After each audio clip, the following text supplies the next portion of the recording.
Hello, hello, hello. This is an experiment. Can people hear me?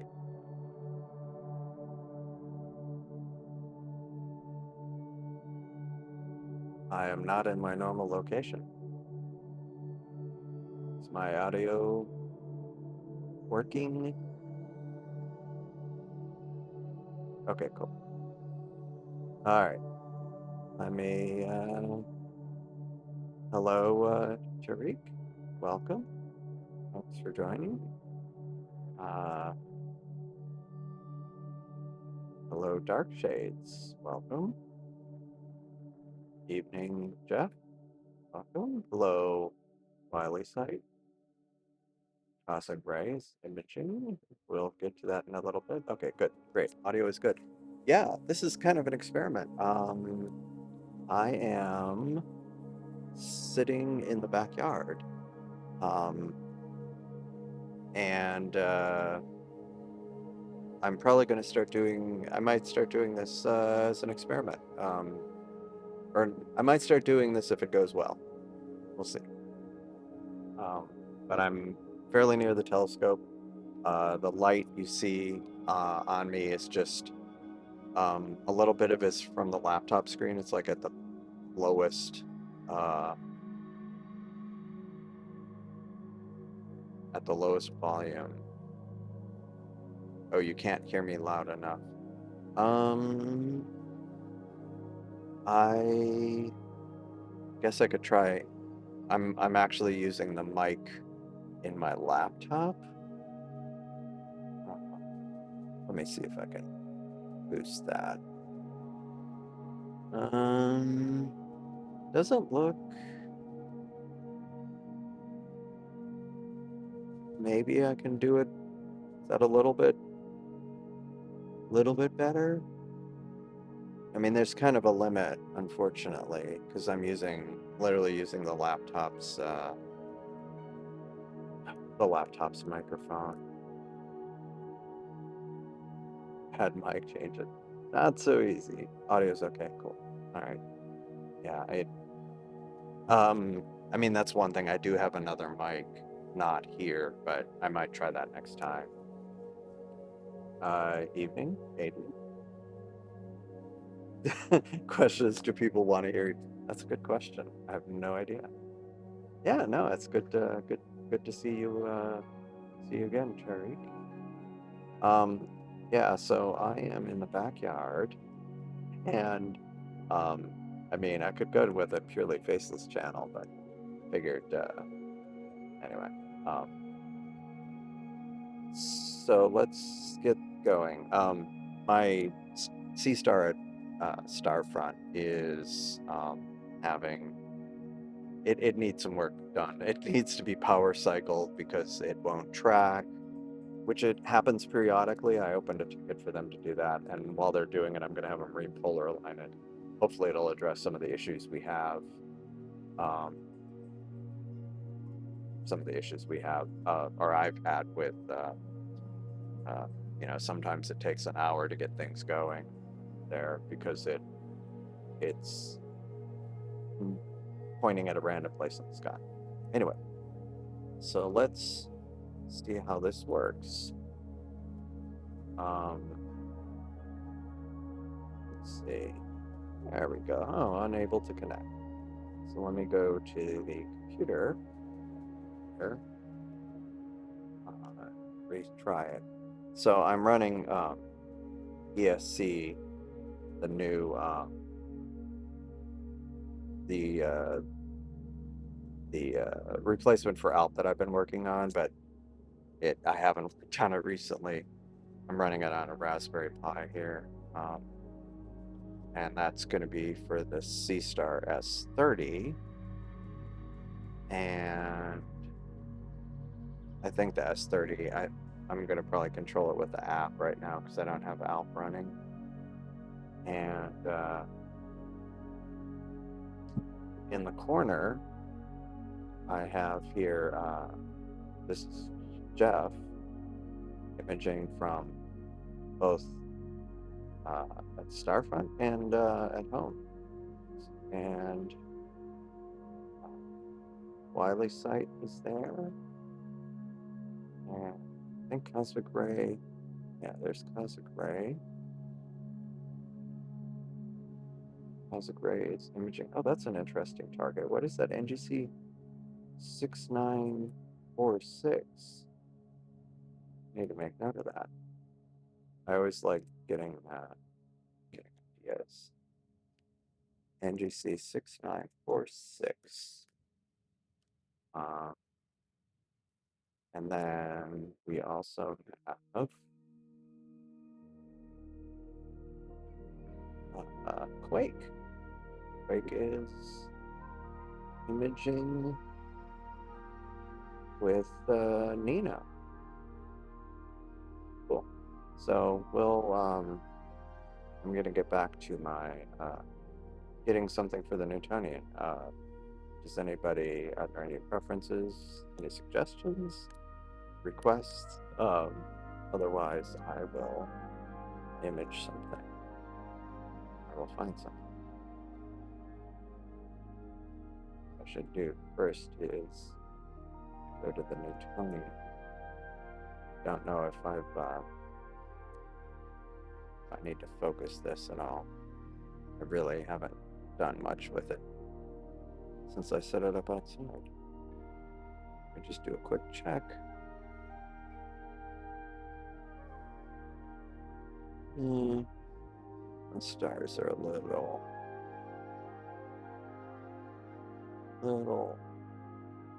out of focus, so let's try to fix that. Oh.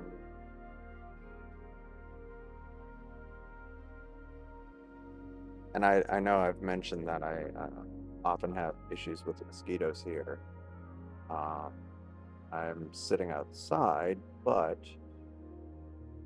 I have a fan, a couple of fans blowing on, which tends to help. Let's see, will this make it better? Speaking of helping, is that making it worse? That made it much worse.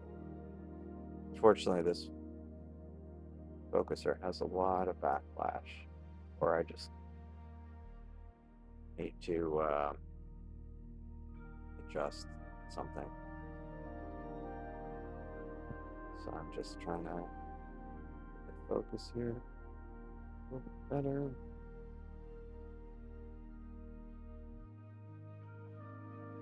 It was actually probably pretty close, but went the wrong direction. One of these days, once I get it where it's like, try to somehow improve some of the backlash, maybe replace the focuser, I'll start doing more autofocus routines, just like Nina SharpCap supports it.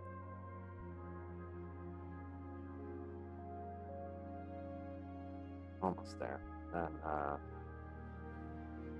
we will get something going here and on the S30. I will look at the chat in a moment once I get this a little bit better focused.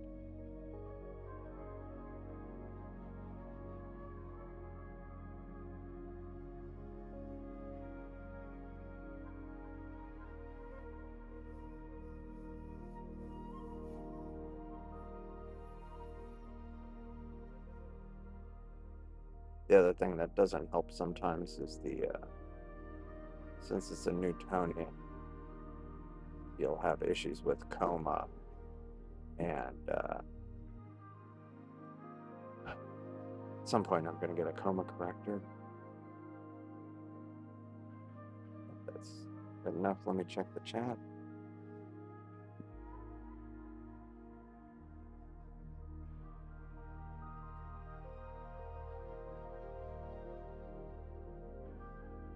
Evening Turf. Welcome. Thanks for joining. Lucky imaging. That's cool. On Saturn Nebula. Oh, and Saturn Nebula. That's cool. Fireworks Galaxy. Okay. Nice. All right. So let's get something going with this. Because I'm sitting outside, I can actually look at the sky, which is kind of nice. I don't need the all-sky camera, I can just look up. Um,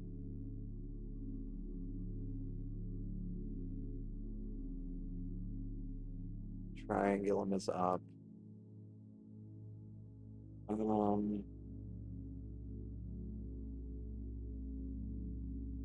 don't know if I'll do triangular. Let me try this. Um,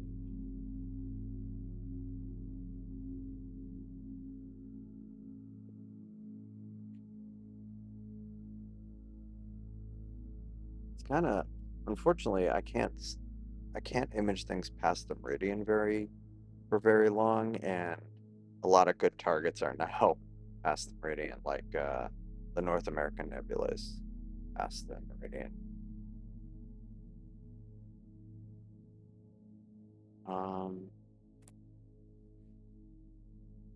Oh, what was I gonna look at?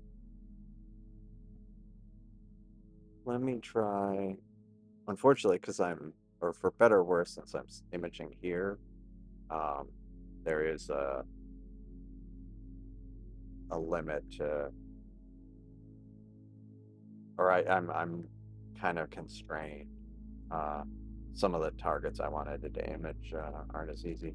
Although, let me look at the fireworks galaxy and see what I can here. Oh, unfortunately, it's behind a building. Typical. So, we'll start with NGC 7331, which is a galaxy group.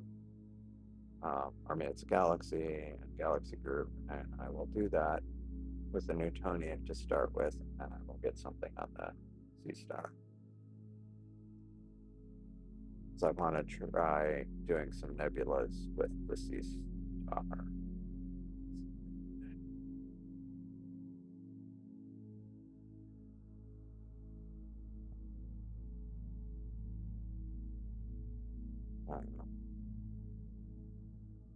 I don't have PhD 2 running yet, which I will fix shortly.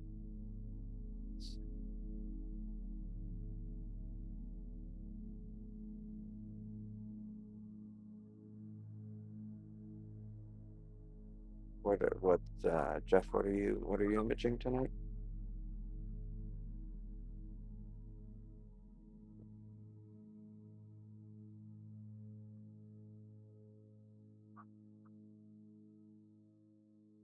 All right, let me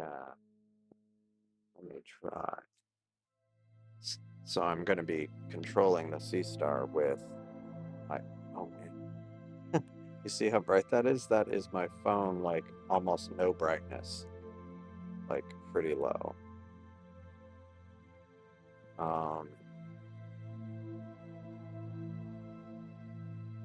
This camera I have, it's not a Sony, it's a Canon camera, but it's got pretty good low light. I'm not using any lights right now. It's just sky glow and my laptop at minimum brightness. I mean, even if I like that, like you can see some of the light when I close the screen. I'm still pretty well lit up. All right.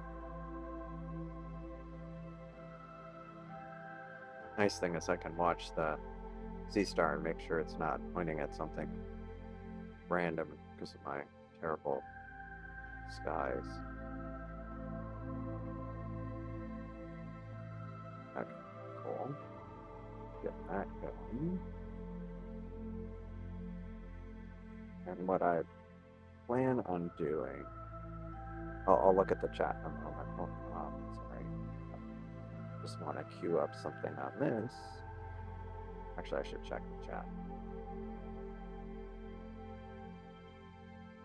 Phantom of the Opera. That's actually a really good suggestion. Let me try that. Pac-Man and Casper. Nice. Oh, yeah. Hello, Star Traveler. Yeah, don't forget to hit the like button. It does help a lot. I know a lot of people say that, but it is true. Phantom is pretty faint. Yeah, and the problem is my skies are terrible, so let me see though where it is.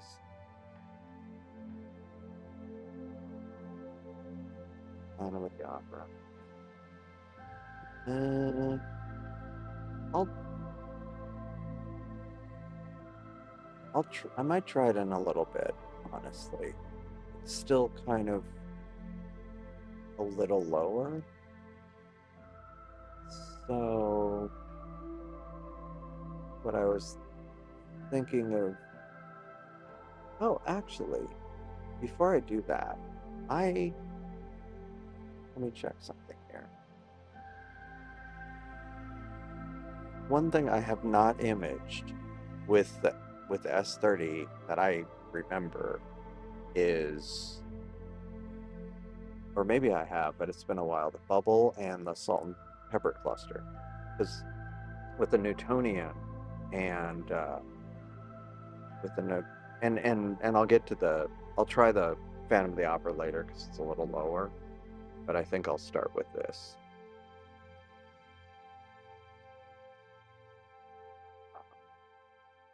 NGC 7635.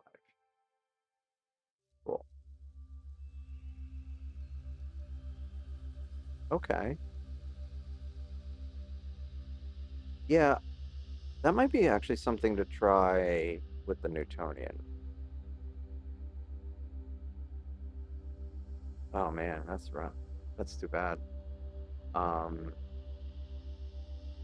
Getting dark skies and then getting clouds. At least we weren't completely clouded out.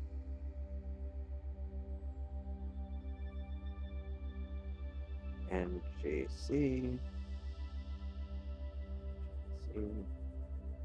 7635 Bubble Nebula. Okay. And I'm gonna then it'll center on the Bubble Nebula, but then I'll adjust uh, so that I can get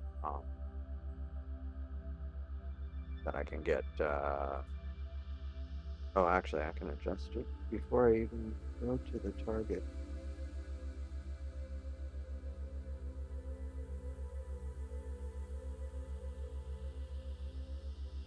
Let me see.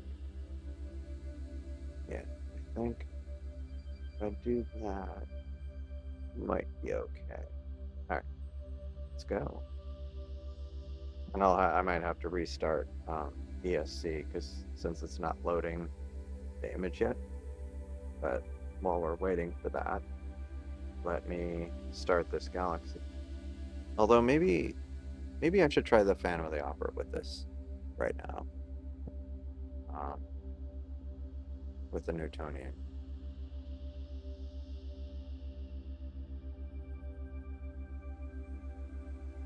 I keep launching something that got one good night of data. Well, that's good. Are you streaming from the doghouse? No, it's because this time of year the weather starts getting nice. Um, I thought I'd give. I want to start. I wanted to practice streaming from outside near the telescope, so then if I go to like a dark site, I'll be able to. I wanted to kind of test out the gear, um, taking boxes off the Caldwell list. Nice. Oh, and as far as the dogs are inside. I'm outside. I'm the one who's outside. Uh, the double double. Actually, see the problem is I think that double double is. Let me look at it before I.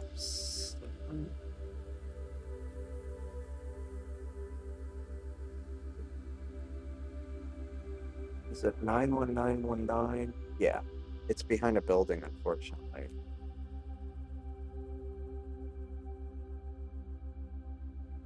And it goes behind the building pretty soon, pretty early.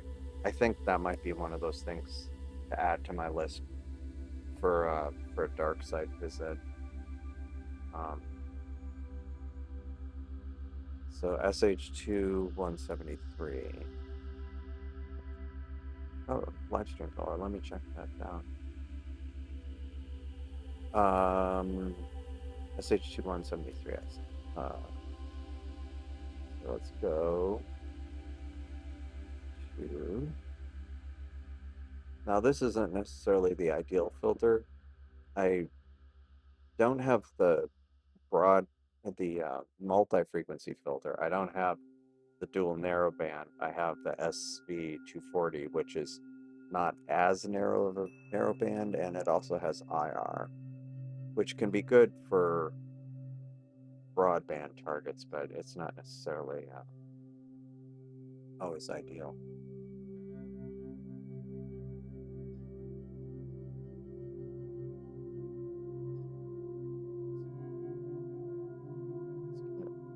Checking things. Actually, let me see. Okay. Let me try.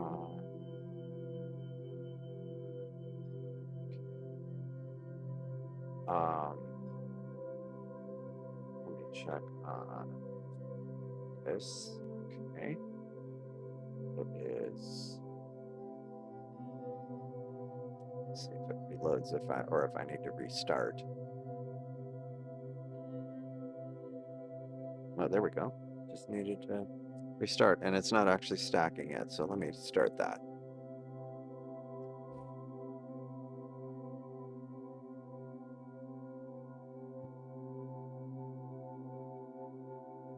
Oh wait, did I not hit go to? Thought I did hit go to. Oh, okay, I did hit go to. It's just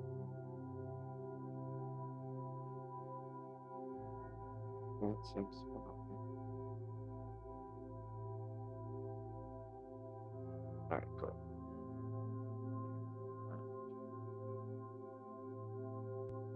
Let's start imaging.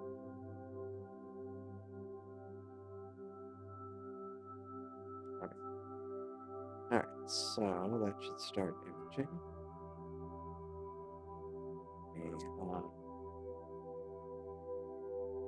It's a little larger.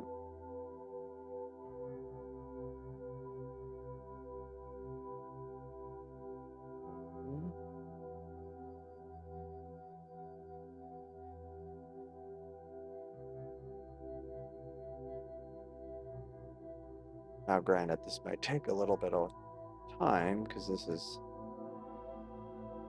Well, I think that's the proteins again. There we go. Oh, there's the bubble. Man, I think I did a weird alignment on this. A weird field of view on it, but we'll let it go and see how it. Oh no, there's the bubble. Bubble's down here. Yes. Oh, we'll see. Let me go look at the scope here and let me make sure. Well, I need to get this thing going. I need to get. It's one thing. The Seestar is always so much easier. Gotta start a PhD for the guiding. Hopefully the guiding will be okay.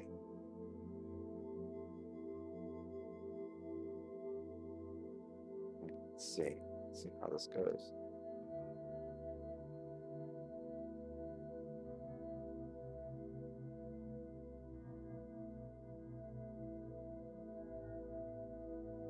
As long as the thing's not like going totally out of bounds like that, or not quite.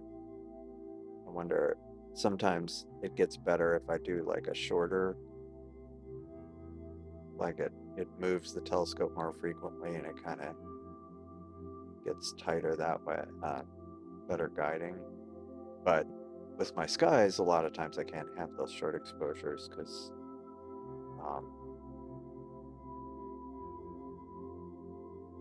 then it won't get enough stars. I think I might have to calibrate this. That is going all over the place. So, let me calibrate it, and while it's calibrating, I'll switch back to this. Oops. And I'll check.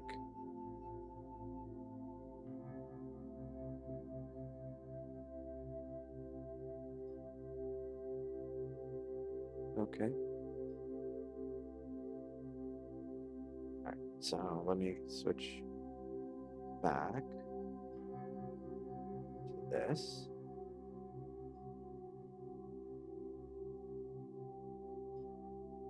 Yeah.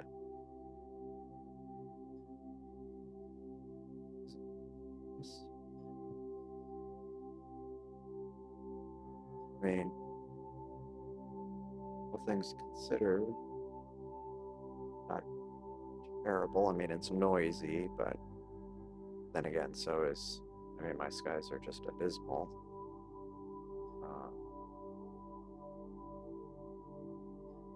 I need to, now that the weather's starting to get cool, I was thinking about doing some camping outside of the city. Um, just need to make sure I'm at a place with good internet connectivity or cellular connectivity.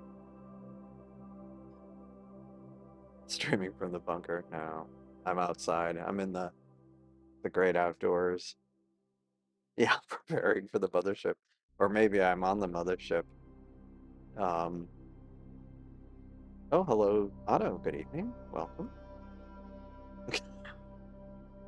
Not the. Oh man, the white tennis shoes. Oh boy, that's uh, that's a throwback. I mean, to be honest, like some of the YouTube videos I've been watching, I'm like, we're I feel like some of these people are one video away from getting the getting the white tennis shoes.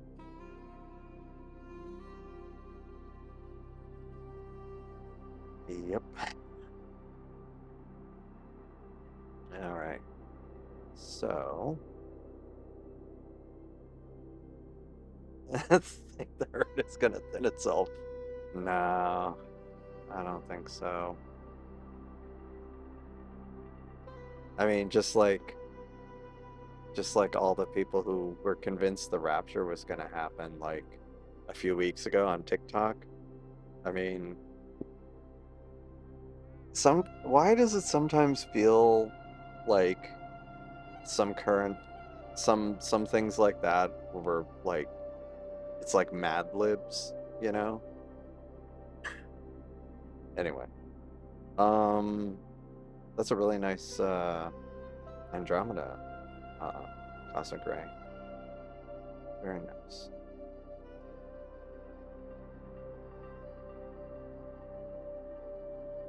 Unfortunately, I can't see some of these very well here because I have the screen dimmed quite a bit on my laptop because otherwise this is just slightly bright. It just at full brightness I'm completely washed out. So I'm trying to keep the brightness down. Um, let's check on the calibration.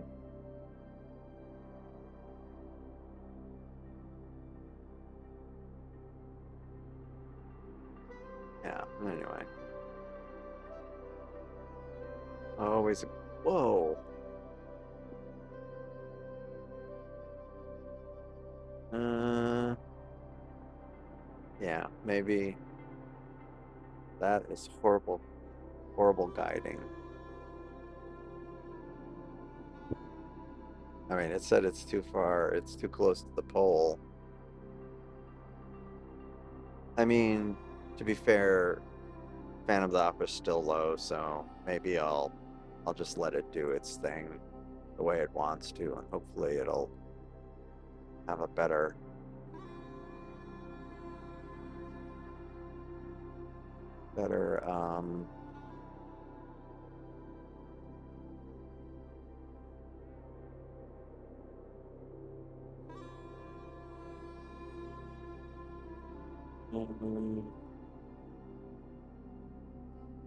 let's see what this comes up with.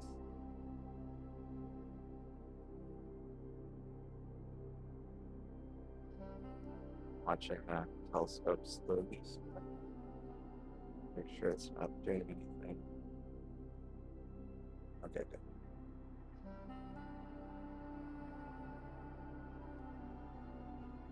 Okay.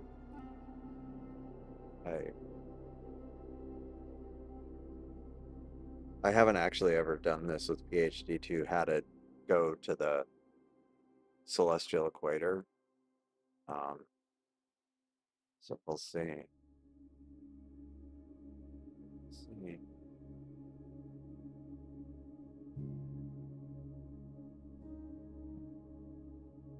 Um,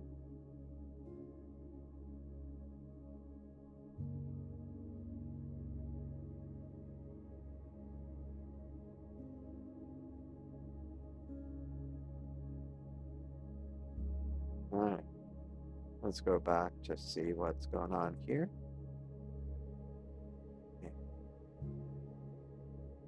What, and unfortunately, because I can't read the screen well, what are you imaging, Wiley site?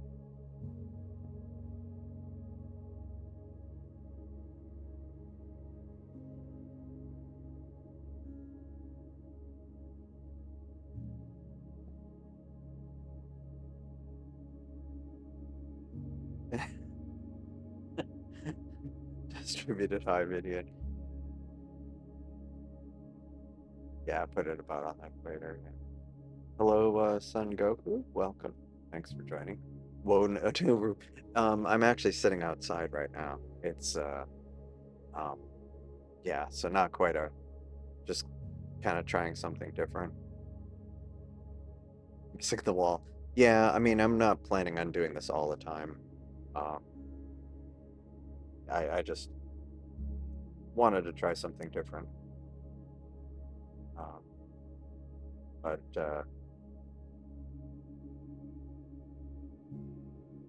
it's the S30.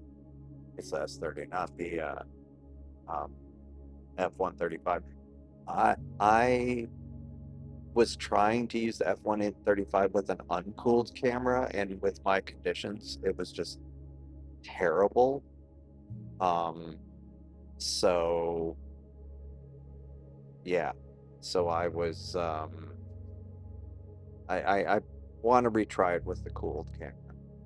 Um, and then that was also making me think I should just go ahead and get the APS-C cooled camera, and then my existing cooled camera can go on the 135 or what other, or if I'm using the 75Q, because I only have one cooled camera. Yeah, do it.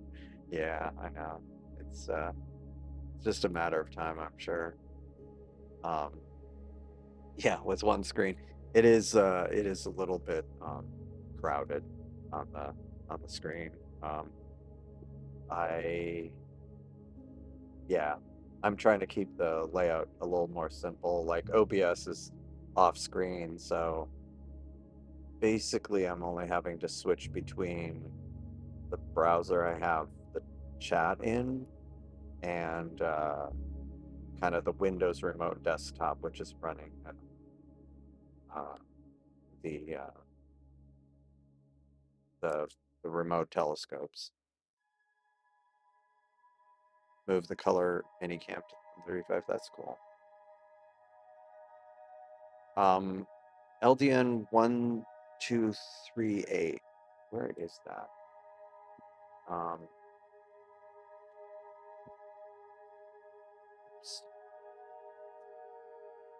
and then I have Stellarium in the background, so I can pick that up. No, I am imaging, I mean, because I'm only imaging from Houston, so like Bortle, 9 million. But, so dark nebulas are kind of a challenge. So I'm actually imaging, not terribly far from there. I'm imaging the Bubble Nebula and the Bubble Nebula and kind of the surrounding area. So let's see if the annotation works. Yeah, Bubble Nebula and M52. I mean, the offsets are screwed up, but yeah. So that's what I'm managing. This is with the S30. The Newtonian. I didn't mean to start Nina. Um, one of the downsides of having one screen. Okay. Um, did PhD 2 finish? Calibration results are good. Okay. Spiffy. So let's go. I'm going to go back to the target I was trying to image. I'm going to try the Phantom of the Opera with the Newtonian. And I think that's right. SH2 173. I'll pause PhD 2. Go. It is nice. I'm sitting outside. I can actually watch the Newtonian, or the telescope slewing. About 5 or 6 feet from it.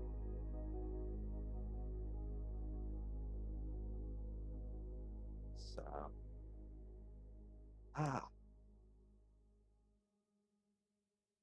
doing that. All right.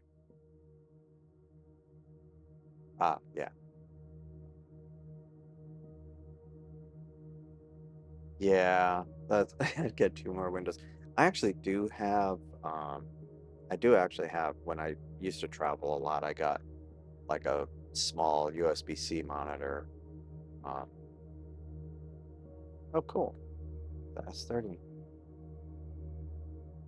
Yeah, nice. Yeah, because I'm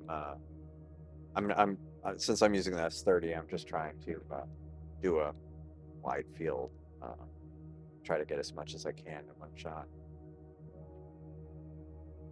And sometimes if you see me kind of like moving my arms or something, it's because I feel like there's something touching me and it's just the breeze, but I'm just in case it's a mosquito or something.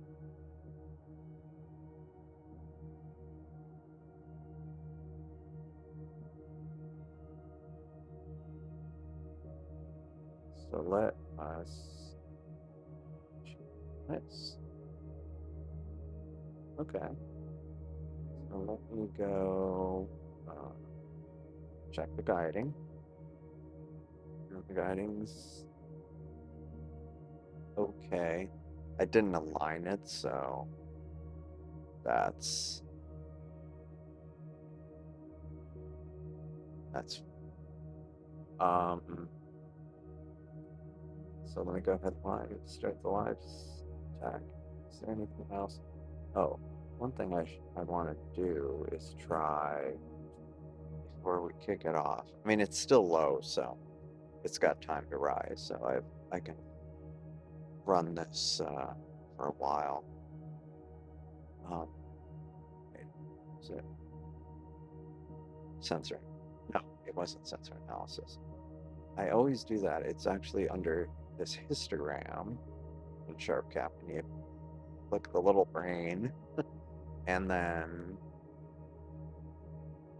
you go ignore edge corners. I ignore edge corners, and then it will tell me the optimal exposure for that area and for my sensor for my skies.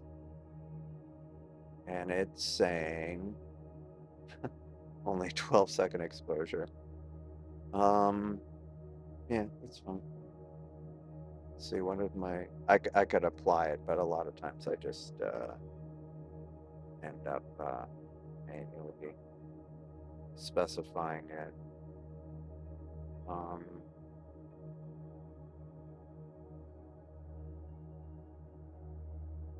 oh, that's crazy. It's only half a second.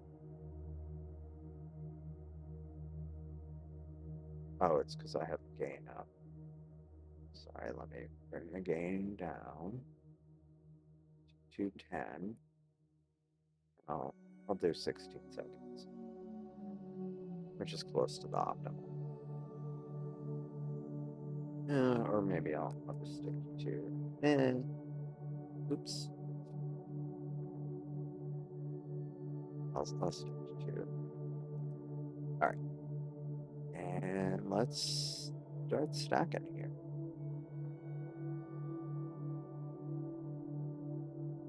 Set to guide.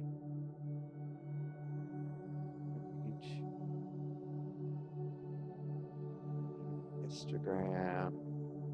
Or reset the histogram because it remembers its old values. Okay. Sometimes I feel like you get better results if I wait a couple of shots. Okay.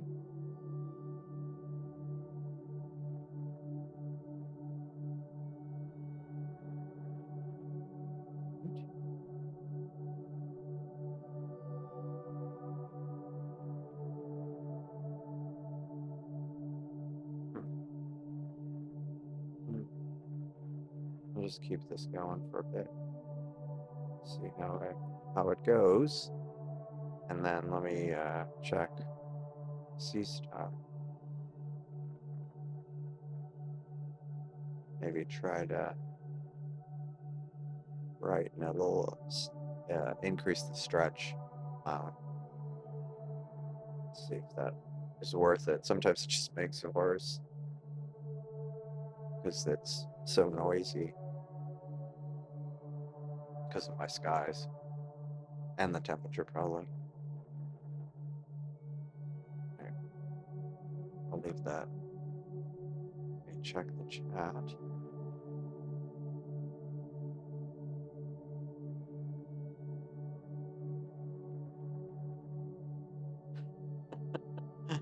Full of the yeah, no, I don't think that's I'm usually a little too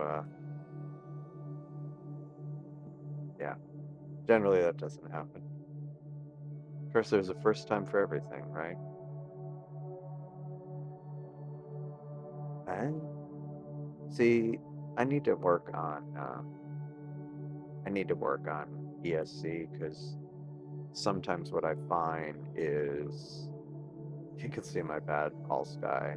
Like just as far as the bad how bad the sky is. See, it was some frames behind. So now it's actually made more progress, which is actually pretty good given the conditions. I mean, you can see most of the bubble. See, is that M52? Uh,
all right, hold on a second.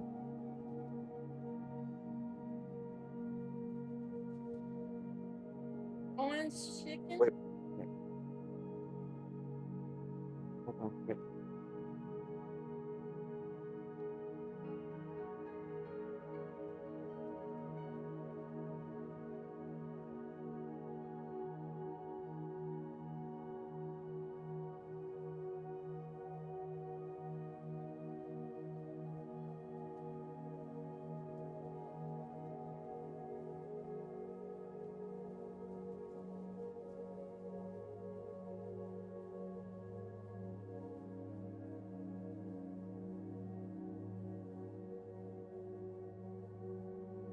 Someone brought me food. Hold on a second.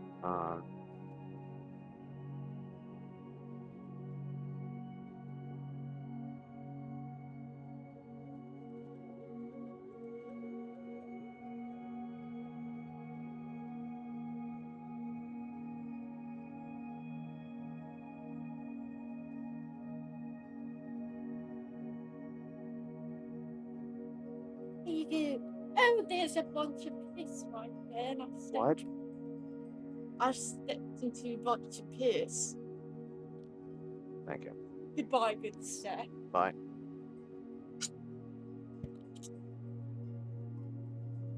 All right.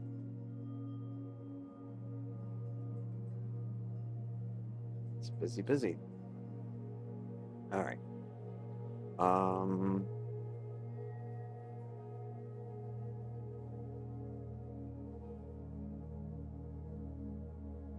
Mysterious voices. Yeah.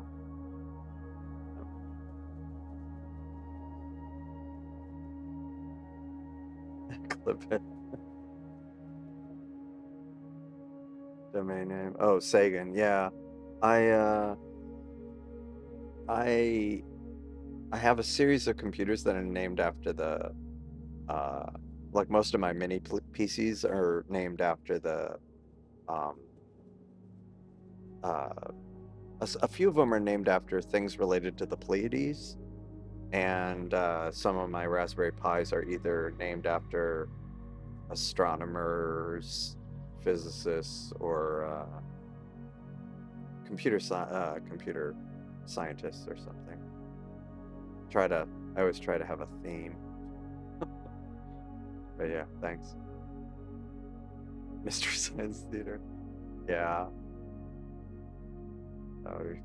Oh, hello, Joe V. Welcome. Thanks for joining. I'm a bit behind on the never heard someone. Yeah. Yeah, no, and it doesn't help that this is different. Like normally when I'm streaming, I'm in a room, with a closing door, not sitting in the backyard. Sitting in the outside the house. Yeah. Oh, Damien K, welcome. Thanks for dropping by. How's it going?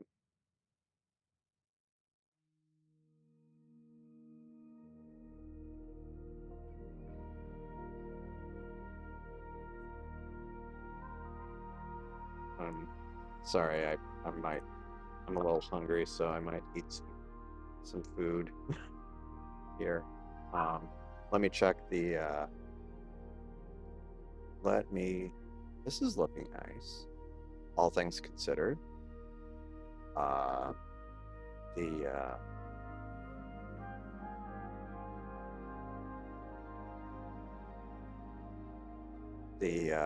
what do you call it?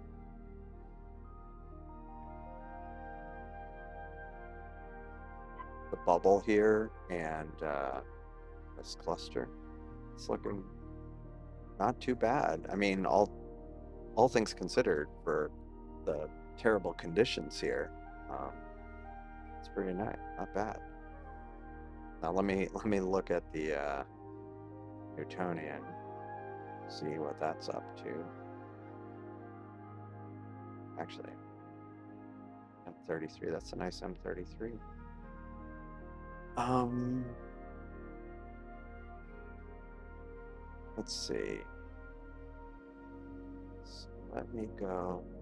Actually, let me make sure that it's basically by switching to the all sky, I force it to reload the image. Okay, I need to adjust the stretch. So this again is the Phantom of the Opera, but we'll see. This might be too challenging.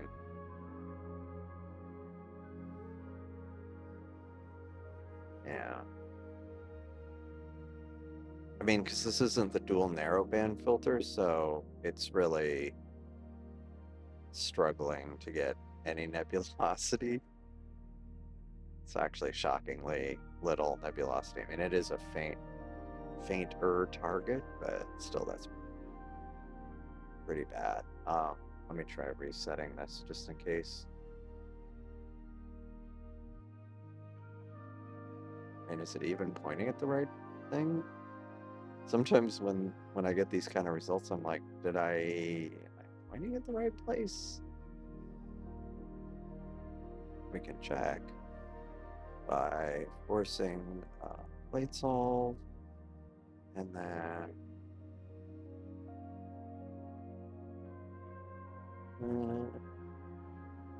yeah, supposedly it is here, but I think I might bail and go.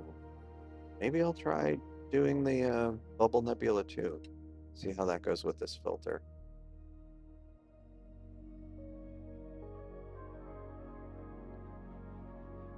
Hey, nice. Oh, hey. Hello, Chief Astro. Welcome. Thanks for dropping by.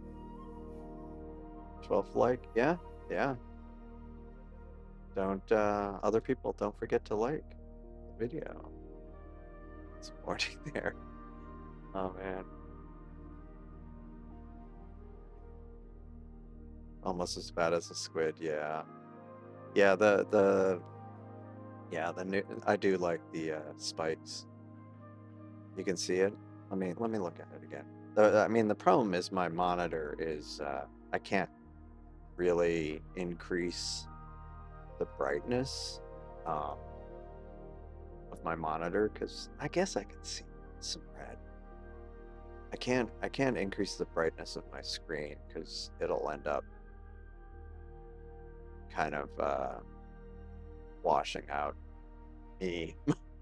um, and plus it'll affect. It's not like I'm dark adapted, but at least I have a shot at seeing if like a possum is trying to sneak up on me or a raccoon. Which, because it's trash day, they are likely to show up.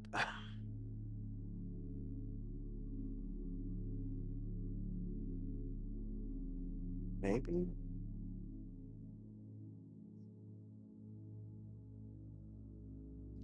It's just a challenge with light pollution here.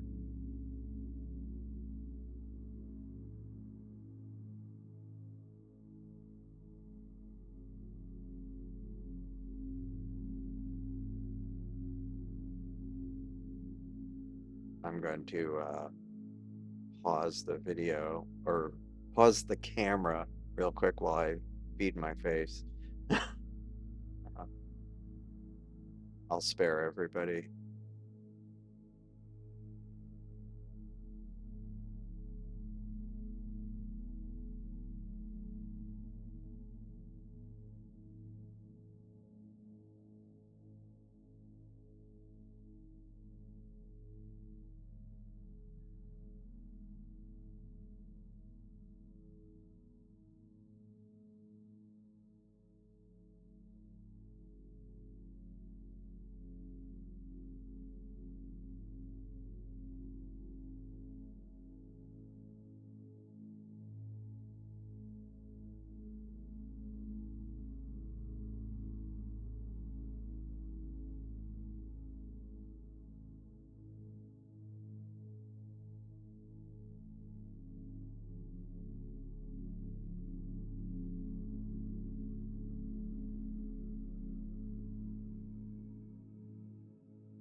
Yeah, that's not looking too bad. Too bad for the Seestar. I think I might switch to another target on the Newtonian.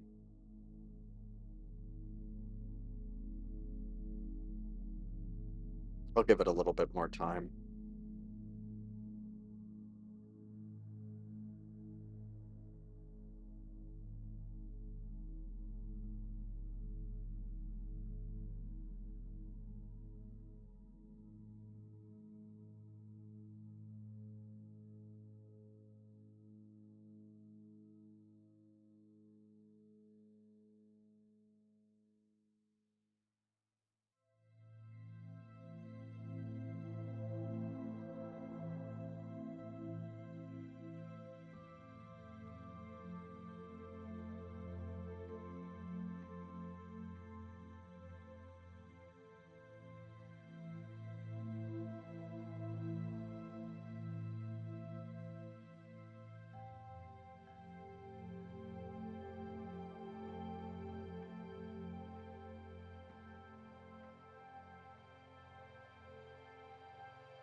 Okay, thanks for telling me. Yeah, I was going to say the result for effort is really good on the sea stars. Um, I mean, target wise, um, yeah. So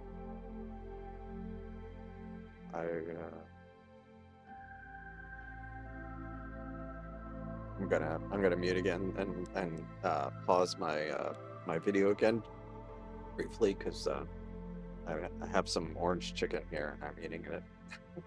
Uh, I'll yeah, so I'll be right back. I mean, I'm here, but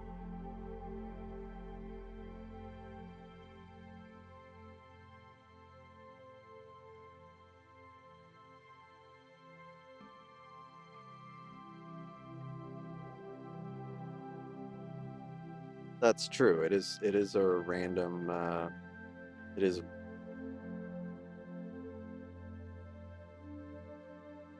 it is random. And I have eaten with the camera on before. I think it's dark and I'm afraid I'm gonna throw some food on myself,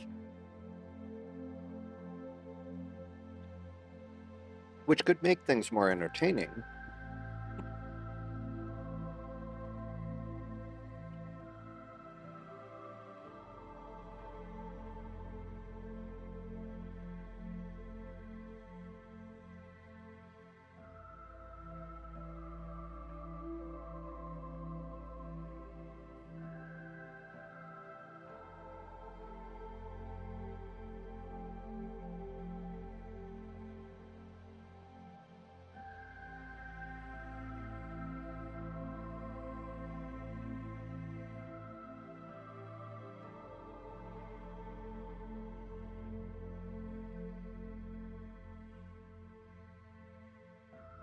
Well, I think that's on broadcast TV. I think on YouTube it's fine. Drinking beer live.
All right. Um, so what? Let me go check the Newtonian and see if how that's doing.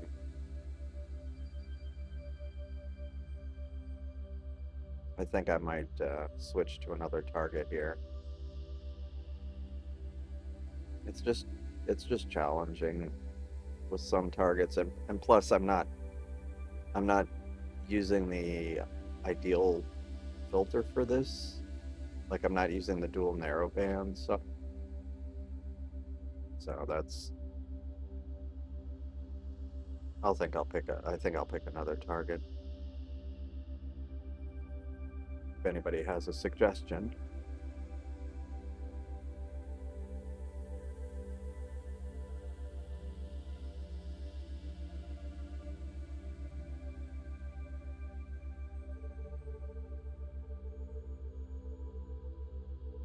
Yeah, I hope next time the S30 S50 at Starfront will be working again. Just tell us that. That's true. No one would know. Yeah, I mean, I think it's fine. Like I say, I think it broadcast TV in the US, it's, yeah, exactly. Yeah. Oh yeah, no, I know. Dave does that. And to cook chicken grease all. Well, I'm eating it with a fork, so I'm trying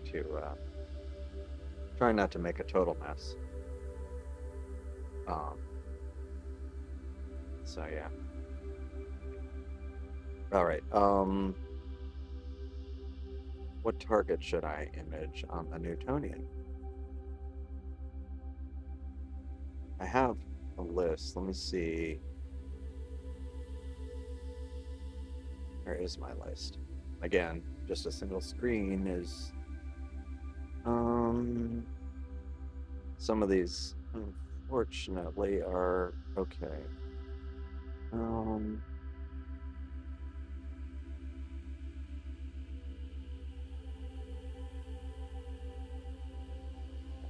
uh, uh,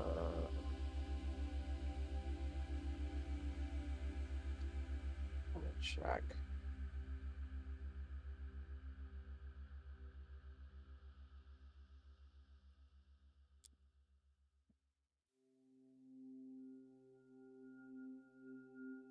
Sorry, not that.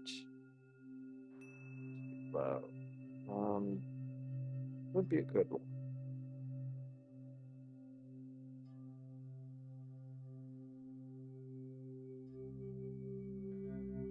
Problem is most a lot of the Milky Way's behind a building right now.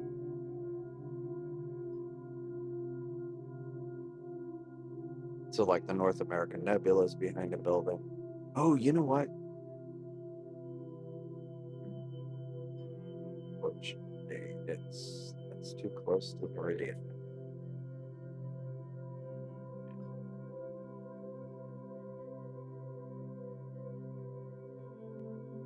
Eh,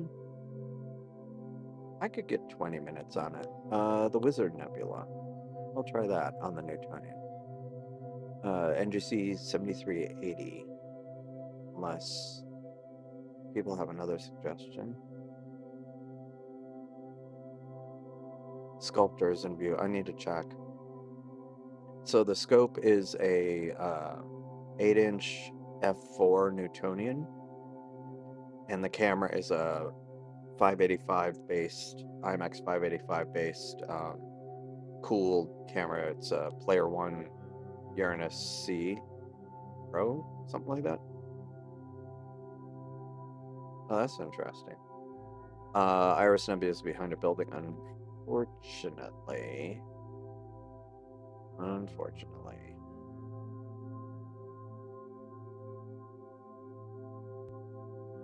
I don't know what is going wrong. Cool. Triangulum? Yeah, I could do triangulum. Let me do triangulum. Nice. Triangulum. Yeah, let's do triangulum. And it's in a position where I can image it for a while. Keep going to the wrong window because I have such a small screen here. All right, so I'm gonna stop this and go to 33. And the good thing is this filter works pretty well with galaxies. It's the SV240, so it's got the uh, HA and oxygen, not as narrow as like some narrowband filters or a lot of most narrowband, but it also has the IR, the near IR band pass. So and the 585 sensor is sensitive to near IR, so it does help. I mean it lets you image kind of big broadband targets like galaxies and stuff, although the colors won't be fully accurate. I'm gonna. Anyone use ZWO? I know there are. I know there are a few. I'm gonna pause my camera so I can eat more. Oh, oh, nice. The cosmic ray has the Pleiades going.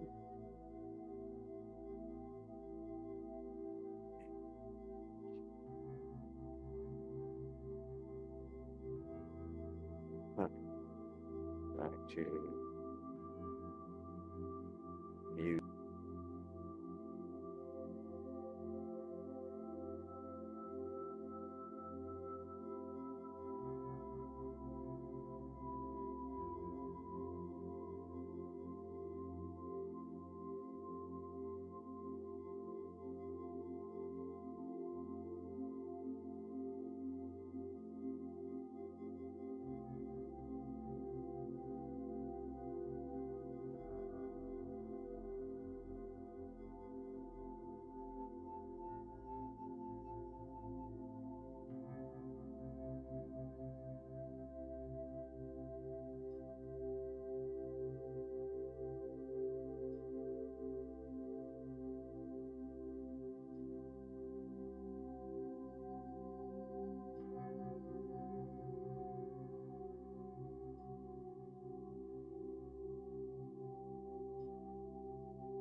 The ZWO user with the tree limb nebula. Okay, I was wondering what that dark bit was. Oh yeah, nice. Yeah, I like the 585 color. Yeah, and I had looked at reviews, and the player one was a bit cheaper than the ZWO, um, but I wasn't. It didn't. I wasn't going to get an ASI error, or at least not initially. So I was. I intentionally wanted to try player one because I'd seen a lot of good things about it. Yeah, yeah. Yeah, I mean, 585 is a good camera. I guess it would depend, like, do you have, what kind of camera do you have? Do you have like a, like APS-C or 4/3 or something?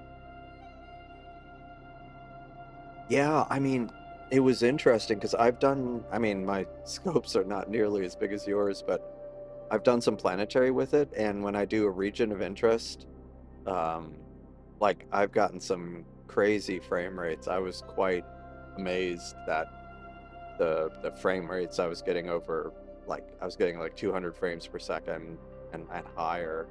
Granted, my again, because I've got lower focal length, the region of interest wasn't as big, but still.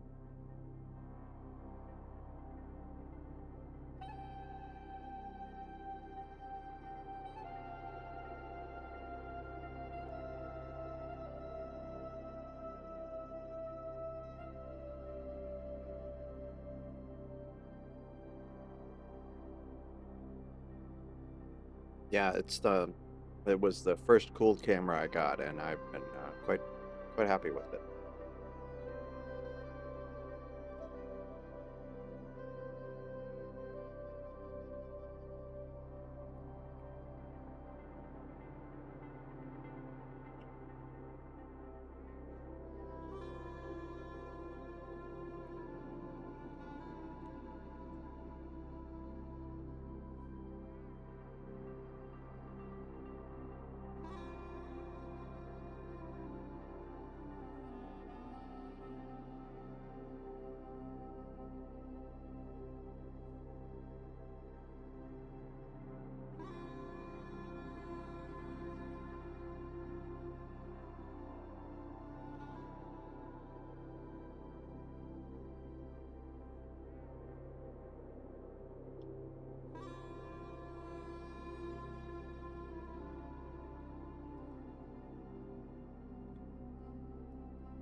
Um,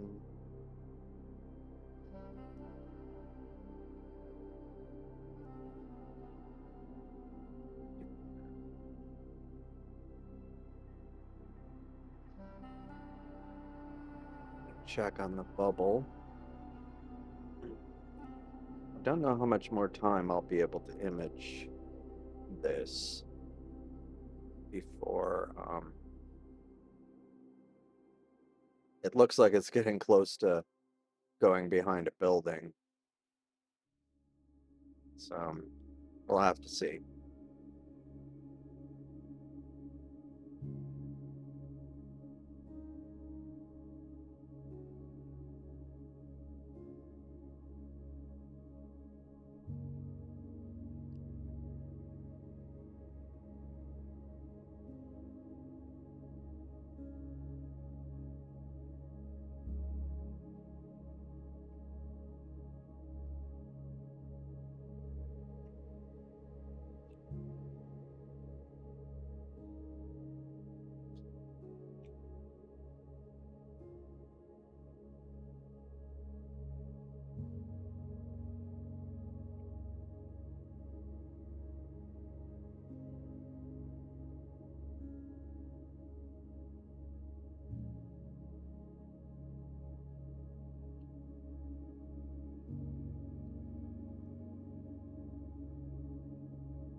I do think next time I do this, I'm gonna use the secondary portable monitor I have because it's definitely a bit cramped.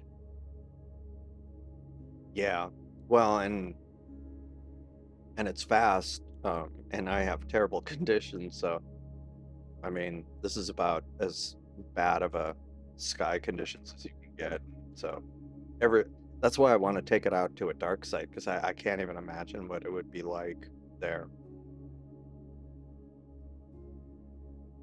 Yeah. Yeah, I mean, like they have that planning mode where you can kind of see the altitude, but yeah, it would be nice to have um I was trying it. I wasn't sure if it would make a difference. I mean, a positive difference.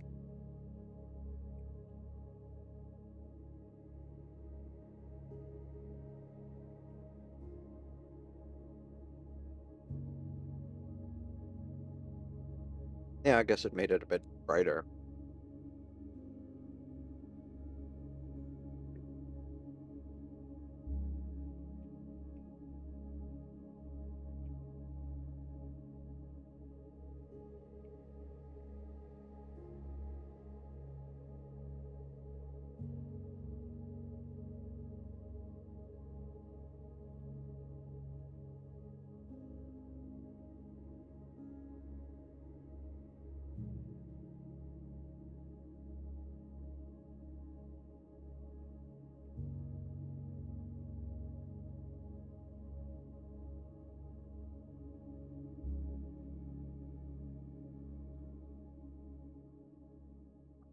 Yeah, of course the big problem is again gradients. Mm.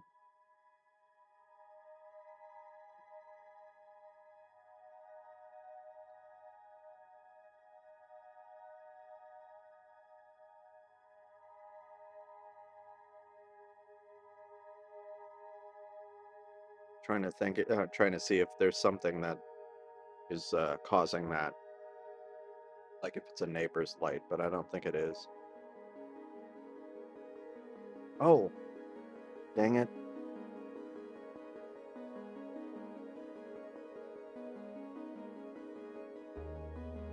I'd captured more flats, but for some reason the flats I'm doing aren't any good, and I wonder if that's part of my issue. Let me restart the stack. Yeah, only 9 minutes. Restart it.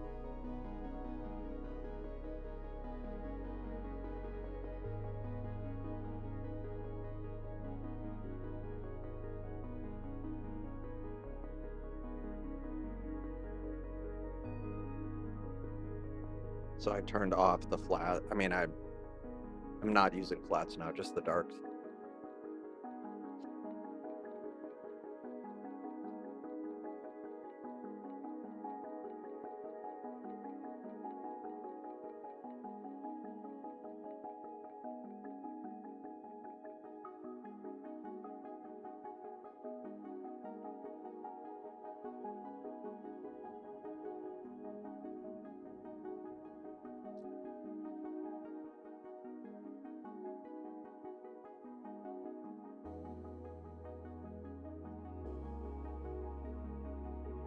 Yeah, 1 minute.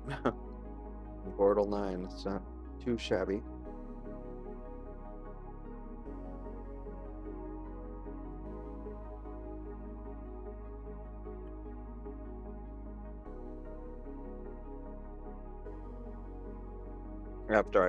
After I'm done eating, I'm gonna turn on the camera again.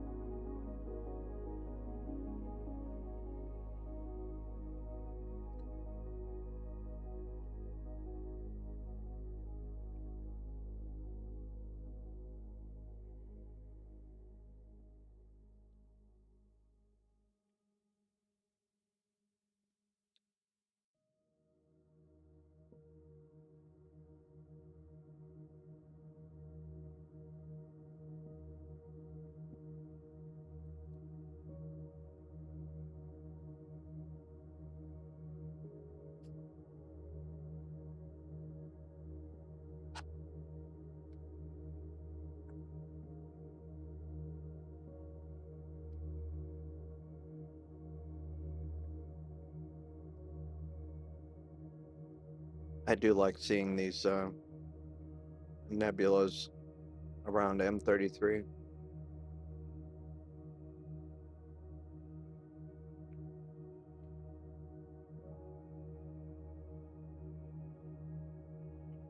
And I don't remember exactly what that was.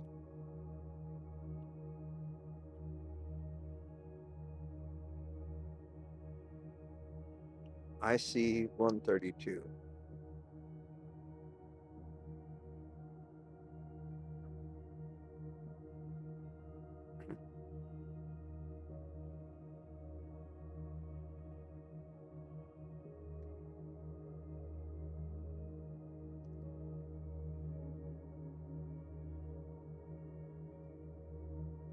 All right.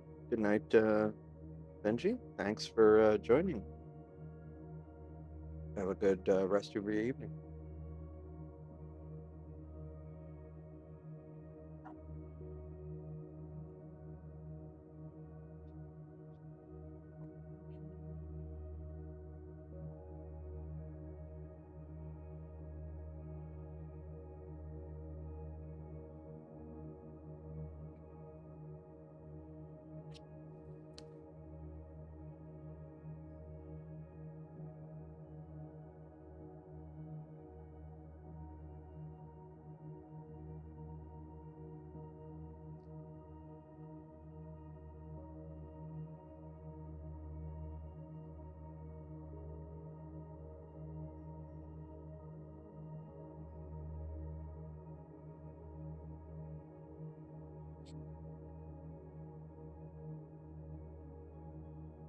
And I'm back.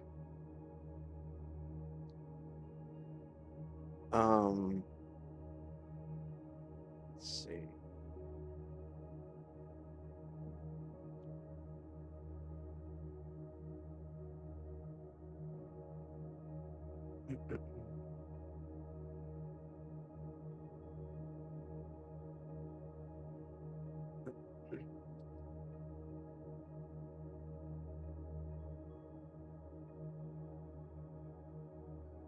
Um,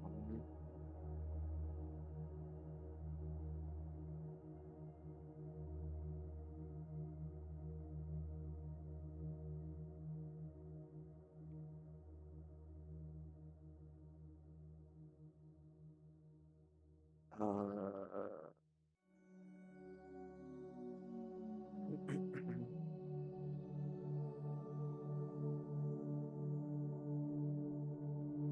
uh, um, NGC 884, which is one of the double clusters. I mean, it's a double cluster. NGC 884 and like 869 or something like that. I forget the number.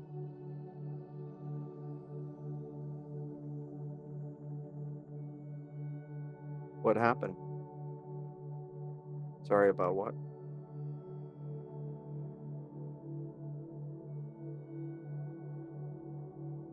Ah,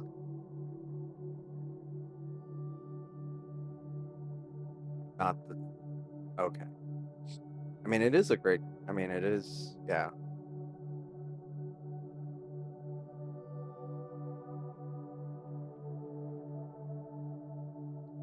Yeah. And I think I got it because what was it? Luke Matico and a few others. Actually, a few different YouTube channels I follow. They mentioned having player ones. Yeah. Yeah. Yeah. 10,000 millimeter. That's. But I mean, you get spectacular results. Um,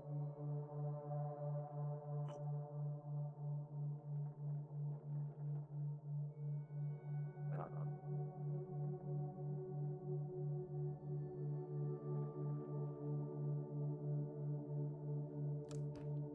which I do this every time because I like your channel.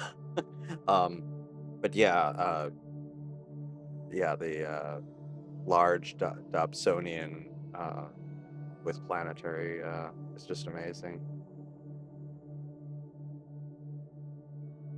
But that's I posted the link to Damien K's channel if you haven't subscribed.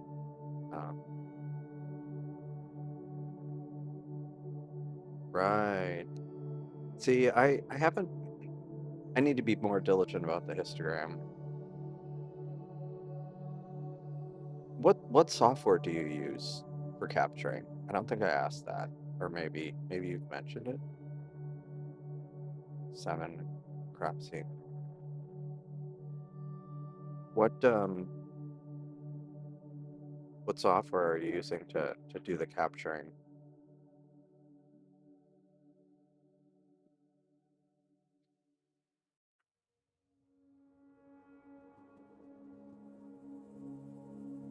Okay, let me check. Um, actually, I think I'll have to do it this way. Discord channel.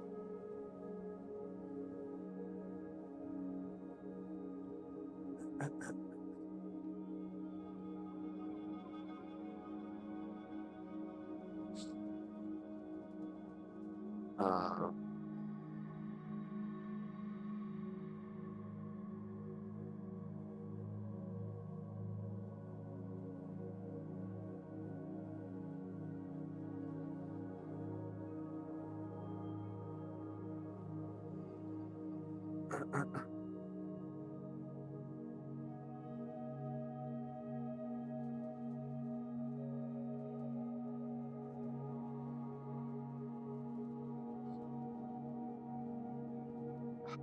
keep starting the wrong software.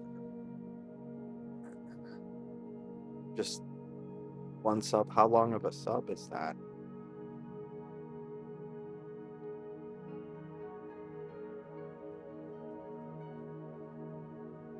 Possible flashlight. Histogram is fire capture. Yeah, I used fire capture. These days I mainly use sharp cap, but I've thought about using fire capture for some things. Yeah, yeah. Laptop. Cool. Cool. Yeah, I need to be plugged in. That makes sense. Yeah, because there's with those kind of frame rates.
I think I just saw something walking on the fence. It was either a cat or a raccoon. Um, yeah, it's starting to drop frames. I think it's pointing at a building now. So I think I need to move on to another target for the Seestar. And actually, what I do periodically is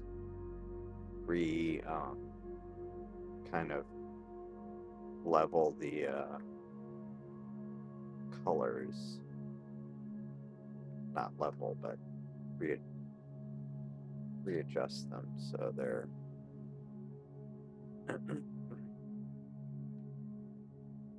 all right. Okay, 1 minute sub. Nice. Yeah, yeah, definitely. And I need to one of these days.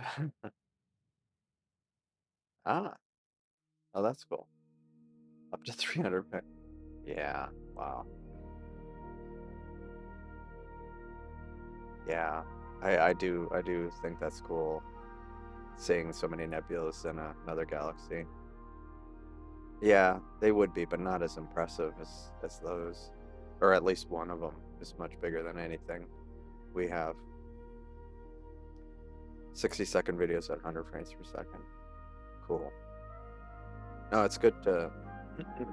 I mean, I don't have 10,000 millimeter focal length, but next time I'm trying to image Saturn or Jupiter, um, I need to be better about taking the video captures, and doing something with them, because I tend to end up just like live stacking and sharp cap, and that's it.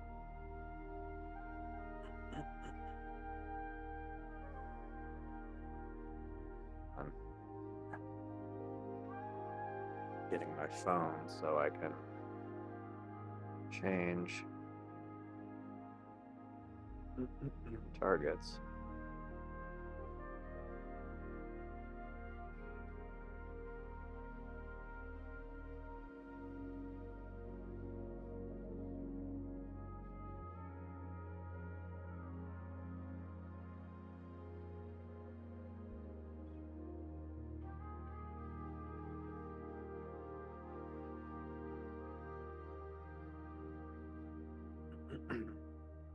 All right. Yep, exactly. I need to do something with all the data, all the lots and lots of data.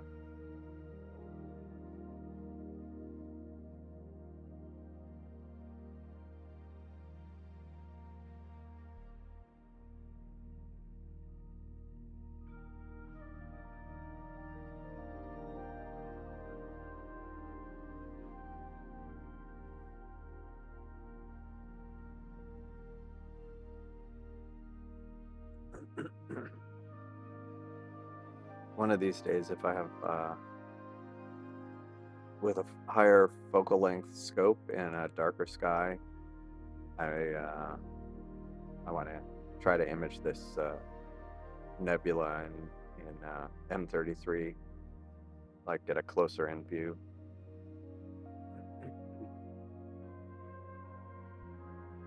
All right, I need to shut down. Yeah. I mean, not shut down. Shut down the uh, bubble nebula because it's now the Seestar stopped pointing at a building. So what would be a good target? Still relatively early.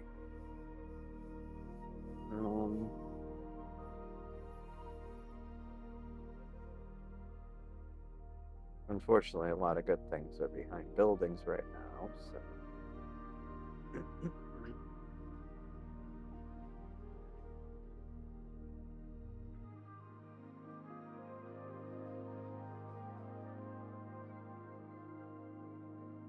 Let's see.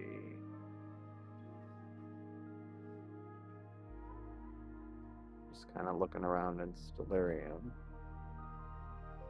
Or, you know, I don't remember if I've actually done Pac-Man. I think I have with the S30, but I don't remember, and it's pretty high, so I'll give it a go. Yeah, let me try that.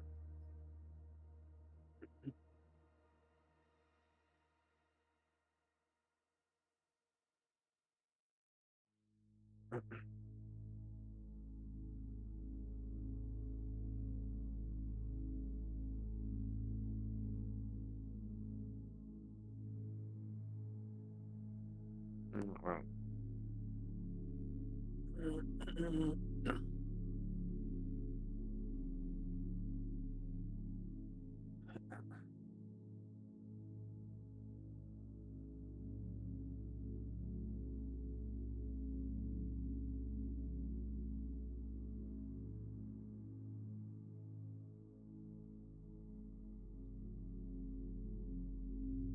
yeah, because there is some residual gradient.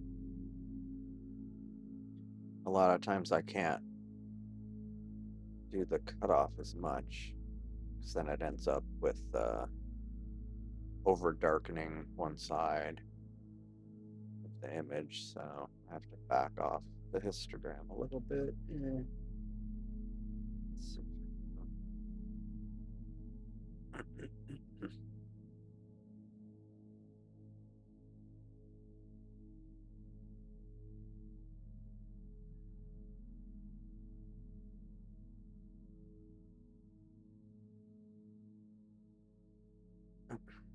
How much time is that already?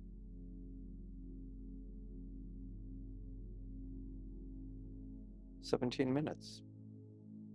Not too bad.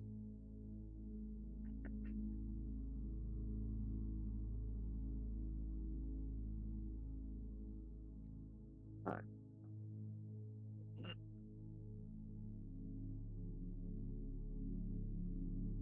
All right.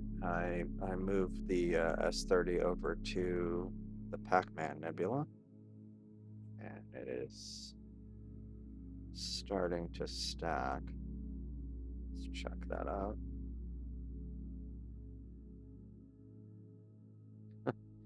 My lovely skies from the all sky camera.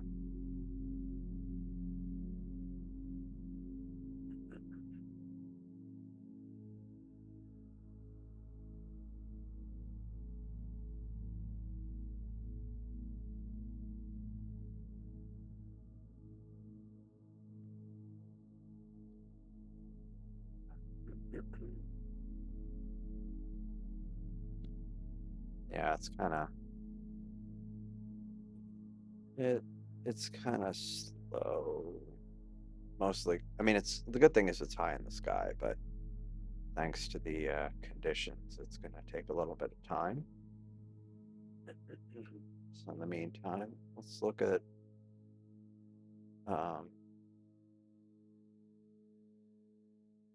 That Triangulum galaxy.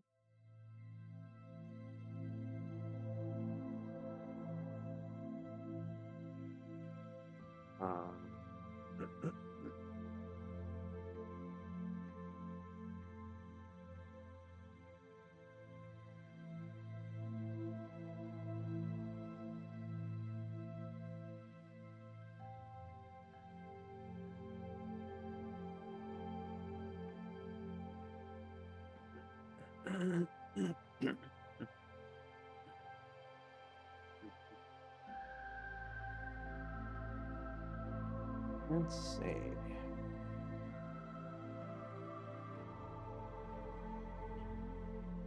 What should I image after Triangulum?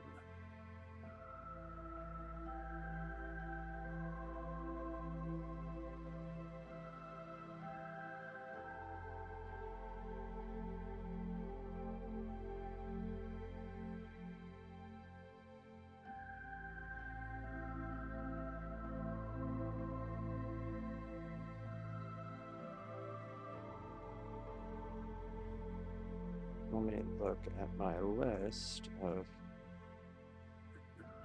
I need to update this list because unfortunately a lot of the targets are either dark sky or they're only certain kinds of targets for the Newtonian. I mean, I had other lists for other months, but I haven't updated all the options, or I haven't added all the options.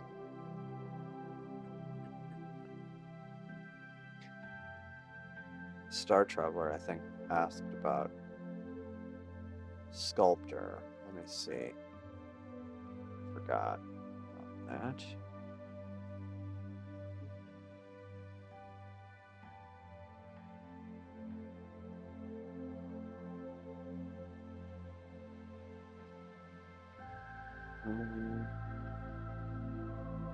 Helix is up, but not for long. It's kind of in that area of the sky where it's only visible a short period of time.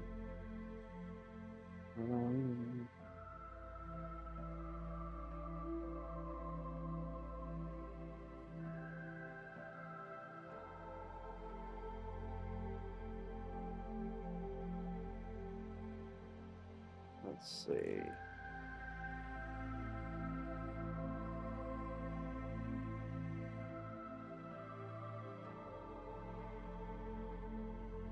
Yeah, it'll in a few weeks it'll be better positioned, but right now it doesn't become visible in my backyard until like midnight, because it's pretty far south, and I have to wait for it to kind of go past some trees and before it gets to a house. It's kind of this narrow area in the backyard. So probably not tonight. Maybe later in the week, but I'm not sure. Right now it looks like, let me see.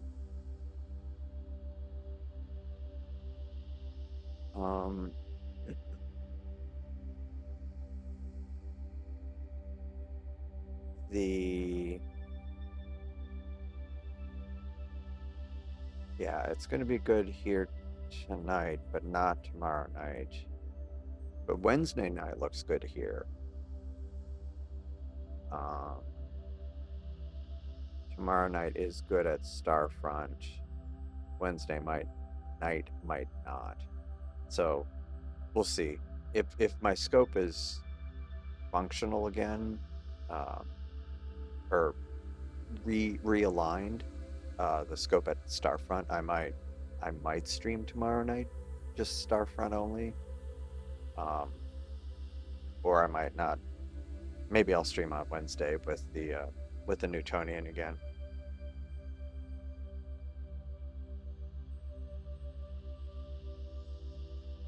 And it looks like I have some stuff at the end of the week, so I might not be able to live stream.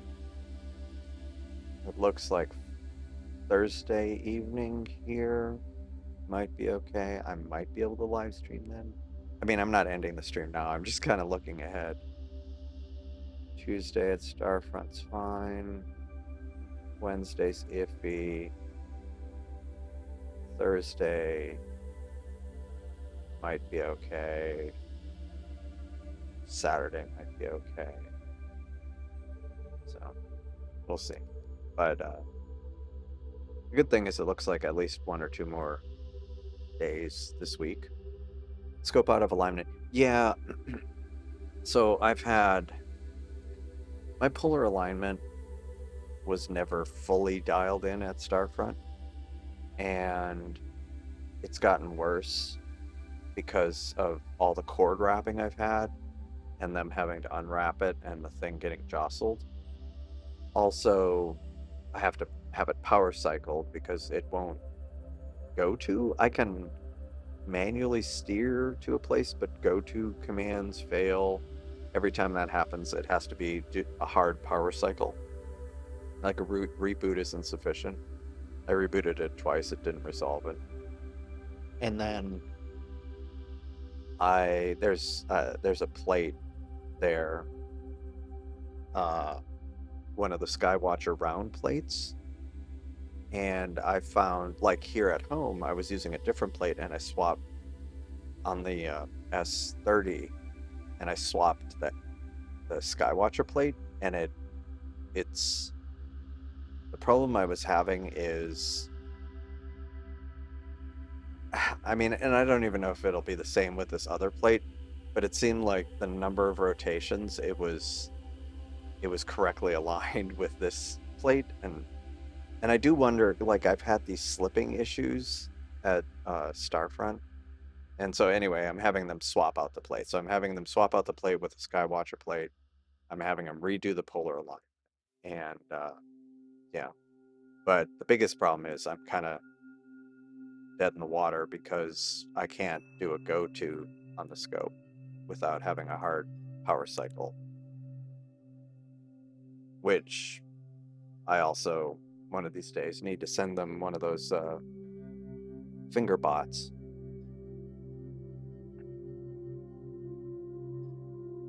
which I have one, but I just need to send it to them.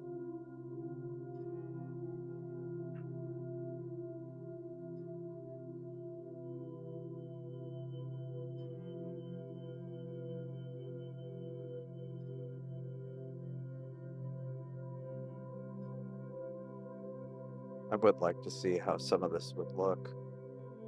I mean, I know what it looks like from other people's scopes, but to see what I can get out of this data, the different nebulosity and M33.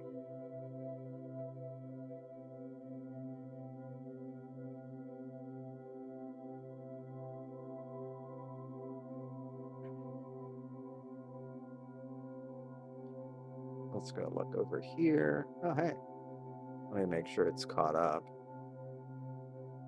Okay, cool. So this is the Pac-Man Nebula.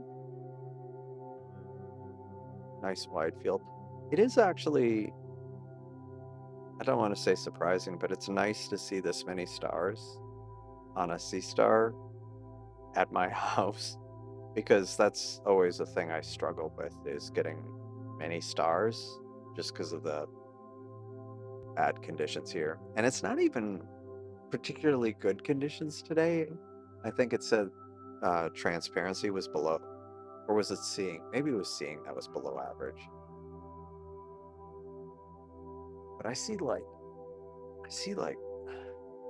almost looks like there's a white cloud over there, but it's just lights. I have no idea what those lights are either. I mean, I can't see the lights directly. I just see them kind of something bright in the distance.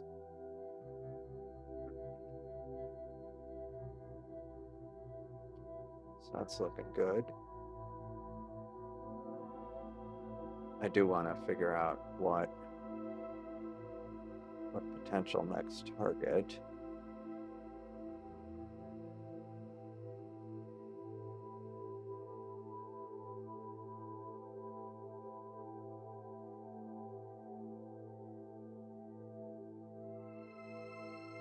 So what would be a good one? Definitely open to suggestions.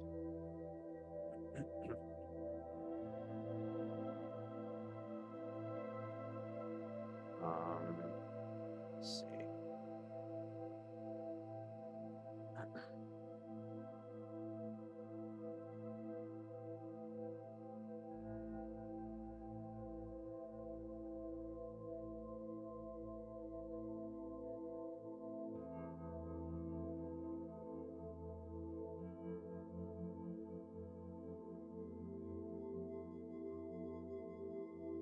Yeah, the problem is there's a large amount of, or I mean, most of the sky, or most of what I can see right now that isn't behind a building, uh, is outside the plane of the Milky Way, so it's not not a lot of not a lot going on that I would be able to image, at least in any reasonable amount of time.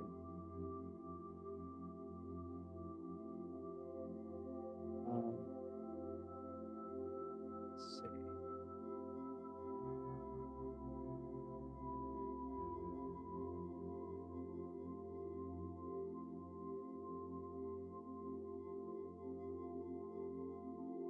The M74, the Phantom Galaxy, is almost, might actually be in a position where I might be able to image it. I might give it a try here if I can't find anything else that grabs my attention here. So M74.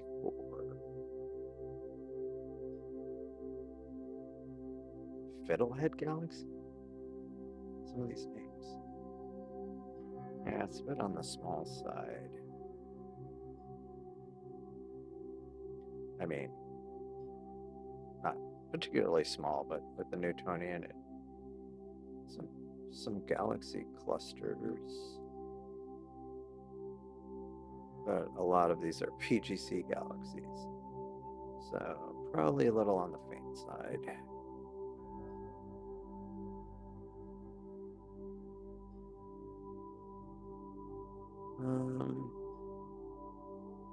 What's that?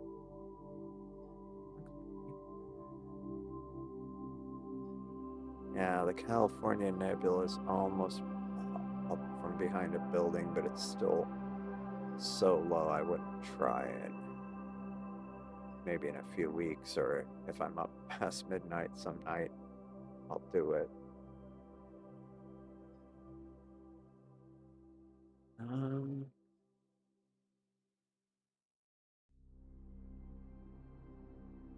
Let's see.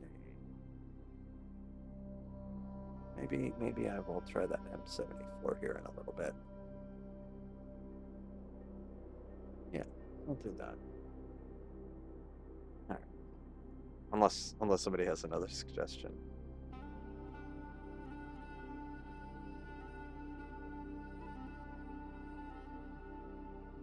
Oh, nice.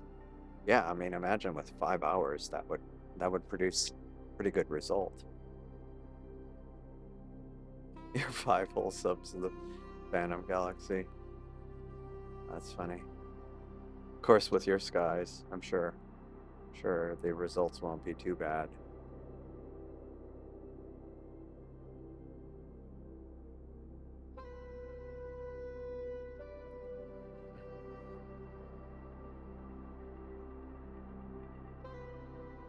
I wonder, maybe I'll try M74 now. Check something.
That's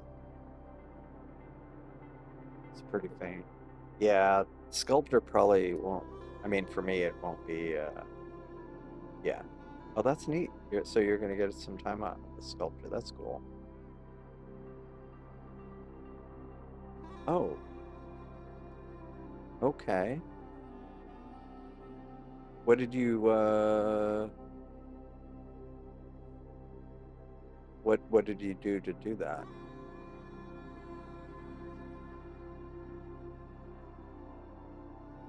Wow. 2 terabytes.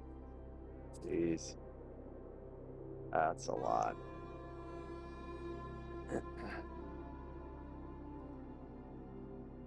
That's that is a lot. Let's before I switch to M74, try.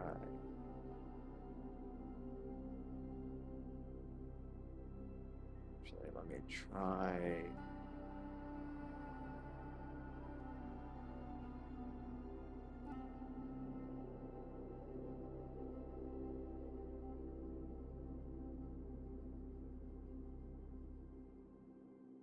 Okay. All right. So that is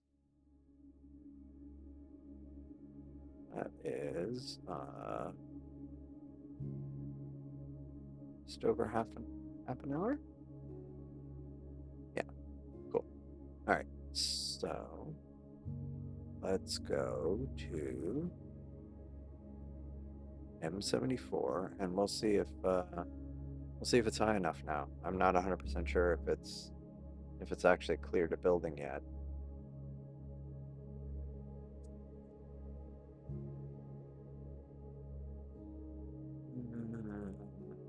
Yep.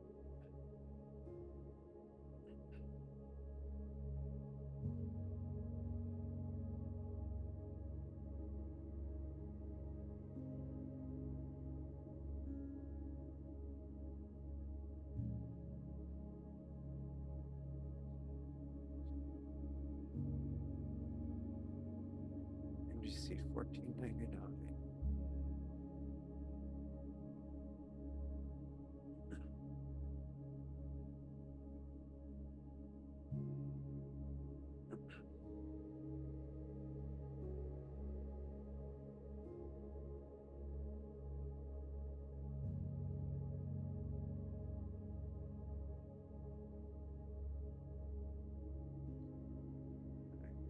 It's auto. Doesn't look like it's behind a building, so that's good. Let's see where it claims it is. Right in the center, which is good. So let's get the live stack going. And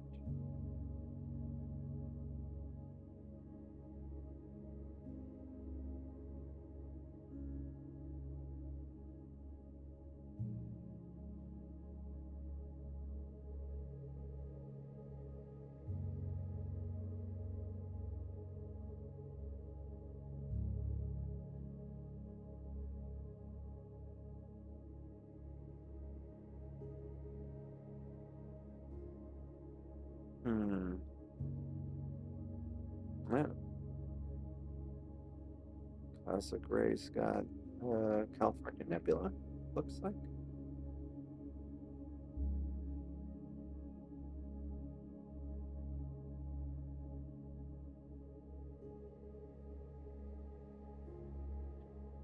Of course, with my terrible light pollution, we'll see how challenging this is.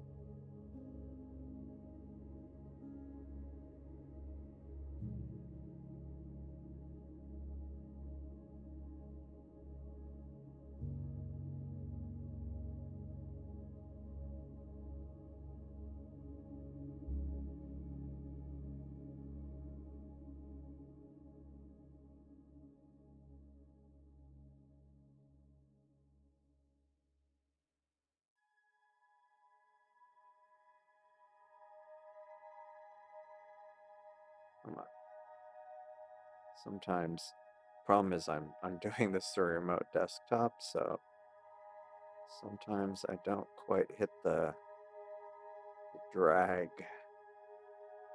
target. Kidding me? There we go. That took longer than it should have.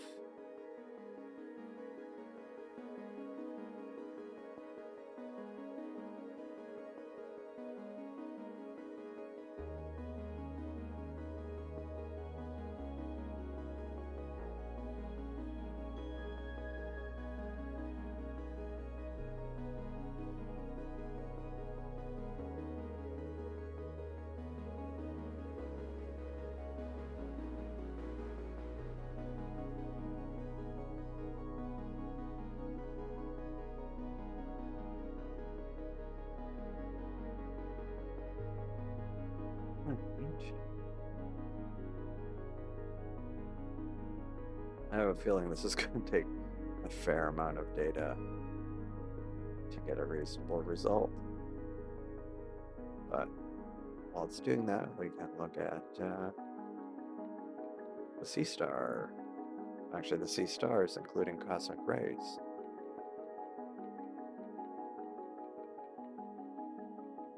I'm behind on the chat.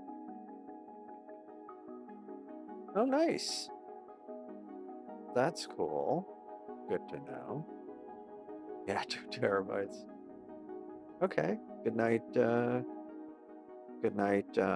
Cheap Astro. Thank you for joining, as always. It's good to see you. Have a good rest of your evening. Finish work? Hey! What did you miss? Just imaging here, not at Starfront. Because I'm waiting for my scope to get polar aligned and power cycled and some stuff. Yeah, no, I'm still here. Good to see you, Astro Chris. Thanks for joining. Yeah, no, yeah, what are we observing? So, yeah, cosmic rays imaging on the S30, the California Nebula. I've got NGC 281, the Pac-Man Nebula, here in my backyard with the S30. And on the Newtonian, I'm trying M74, the Phantom Galaxy, but it's still kind of low and it's like right over a house and heavy light pollution and stuff. I was imaging Triangulum Galaxy just before you joined.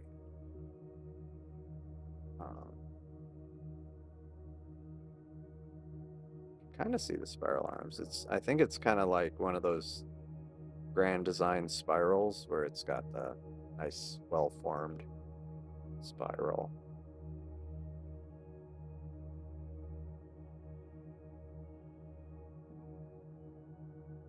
Actually, what I need to do, I'll just do this where it calibrates the colors, because sometimes it'll start drifting from gradient, light pollution, whatever, and so by redoing it, it ends up more neutral, more natural, or kind of gets rid of the color shift. That's a good question. I'm conflicted because I know I'd get much better results. I'd have to, I mean, because I'd probably still use it for like live viewing or like live streams. I wouldn't go with a mono camera on it. It would be fine to have a color camera. I'd probably want to have a larger sensor, like the 2600. And of course, I'd want to have, at the very least, a chroma corrector, if not chroma corrector reducer. on the other hand, we'll see how it goes because since I rejoined, sorry, I think I heard an animal here. I hope not. Hang on a second. Let me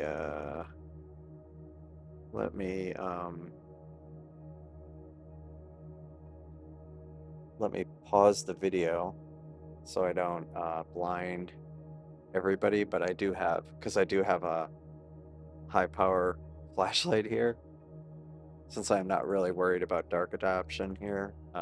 It's actually a green flashlight, which is kind of interesting. It really lights up things. Anyway, but it tends to destroy one's night vision. So let me pause the camera.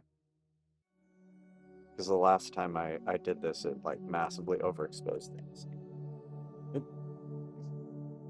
And of course, I didn't even have the right flashlight. I had the red one, not the green one. Green one is up. It's blue.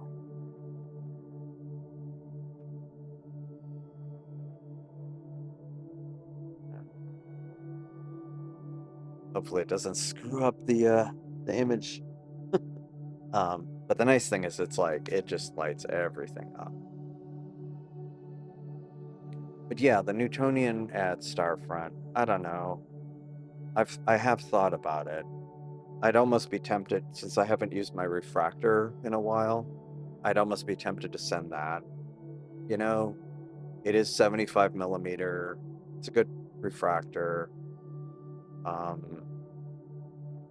Okay, that's good. Yeah, the HA. I mean, I've got I have that kind of weird filter, the SV240, where it's slightly broader band, and yeah. Yeah, I probably would do a filter wheel. So at the very least, I could go between, uh, narrowband and maybe a broadband filter and um, no filter, or maybe just an IR filter. I mean, one that blocks IR. Yeah, road cam. I years ago I got like a little thermal camera that clips onto your phone, like one of the real cheap ones. I should look for that, and maybe I could use it out here so I wouldn't blind myself, but I could see if there's something in the bushes.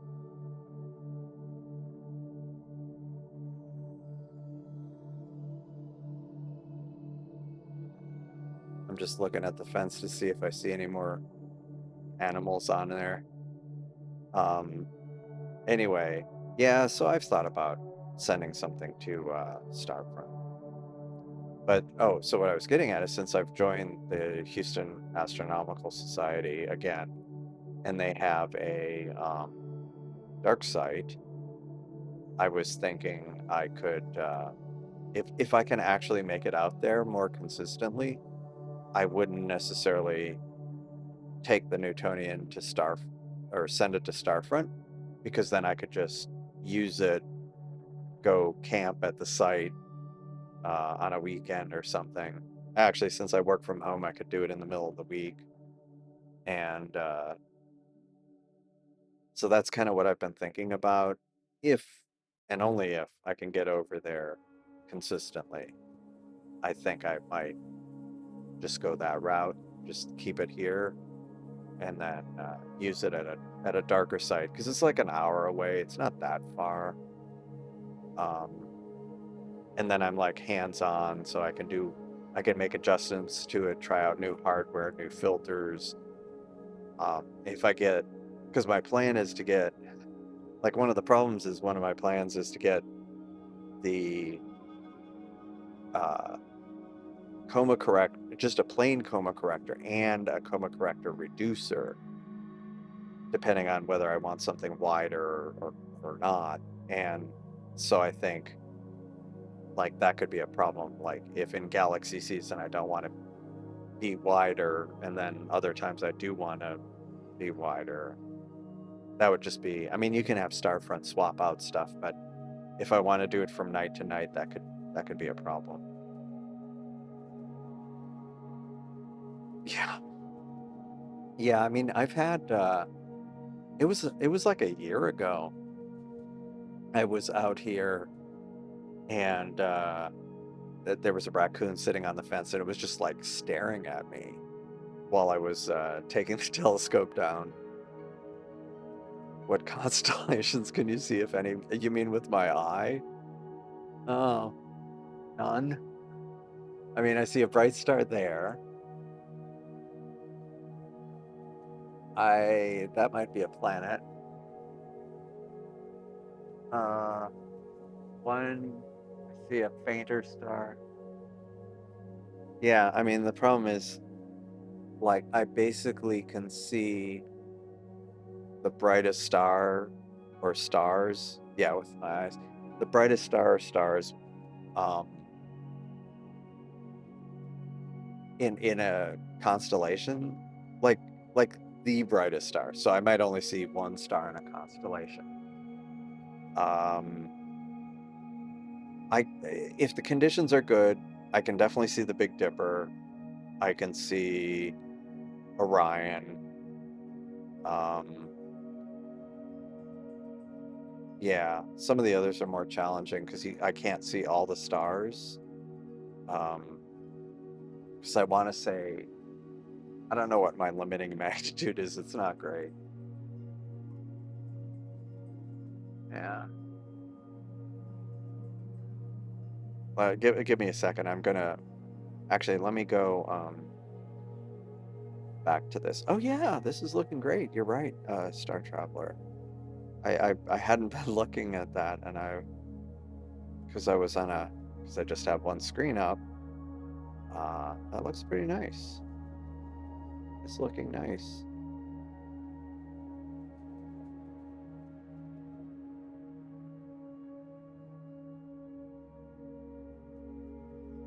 So, uh, give me a second here. I'm gonna actually try to count how many stars I can see with the naked eye, and I'll give it a little bit of time.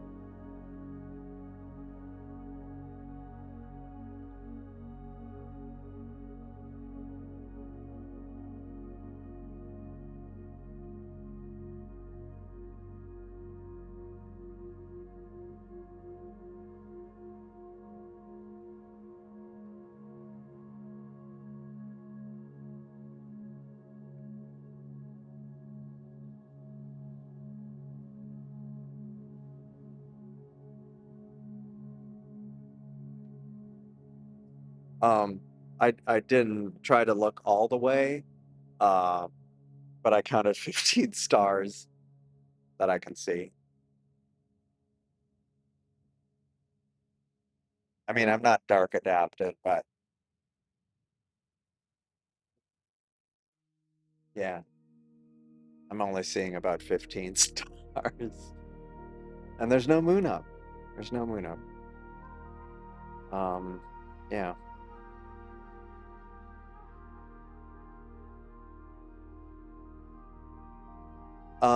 Because I'm using the app, um, because I'm using the app to pick targets today instead of ALP or ESC. I'm not. I'm just using the base gain. But usually I do try to do like 250. Yeah, M74. Yeah, that's true. That's true. If Betelgeuse goes supernova, I definitely will be able to see it. Yeah, white cane astronomy. Yeah. Um, Yeah. But yeah, let me see. Let me look at Stellarium to actually see what specific stars I'm able to see. And actually, in Stellarium, you can change the magnitude. If I can remember which screen it's on.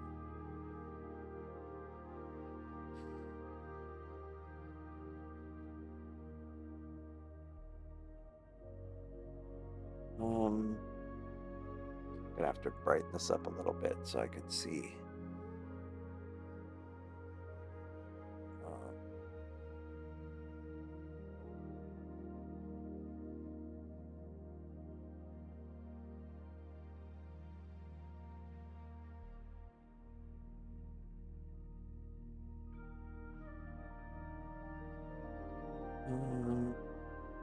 Oh, light pollution.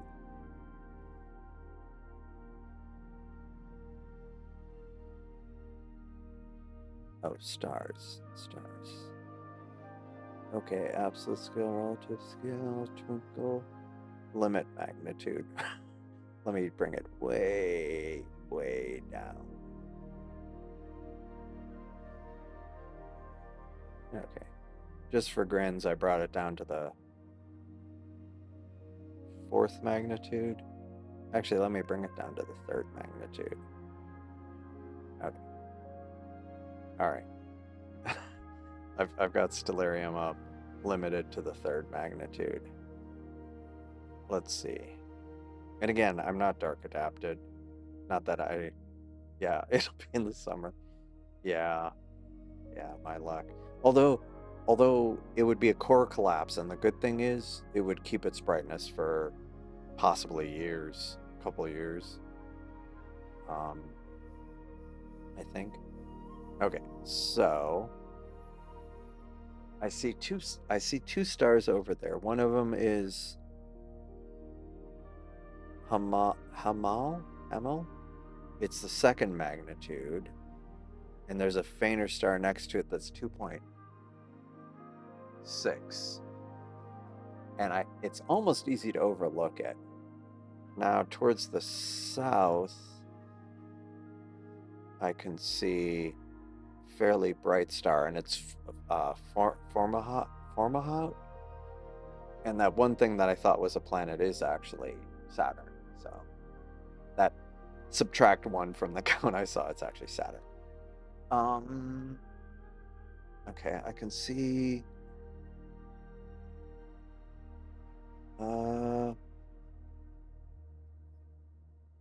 Diphyda, which is 2nd magnitude. I can see that. Okay, what's that fainter one almost straight overhead?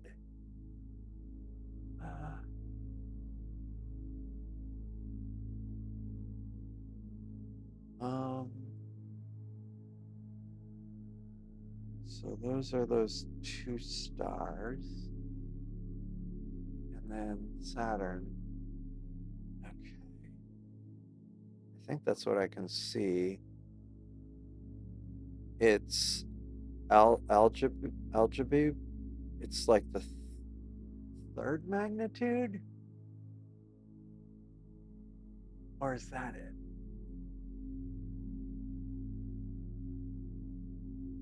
And then there's another one over here.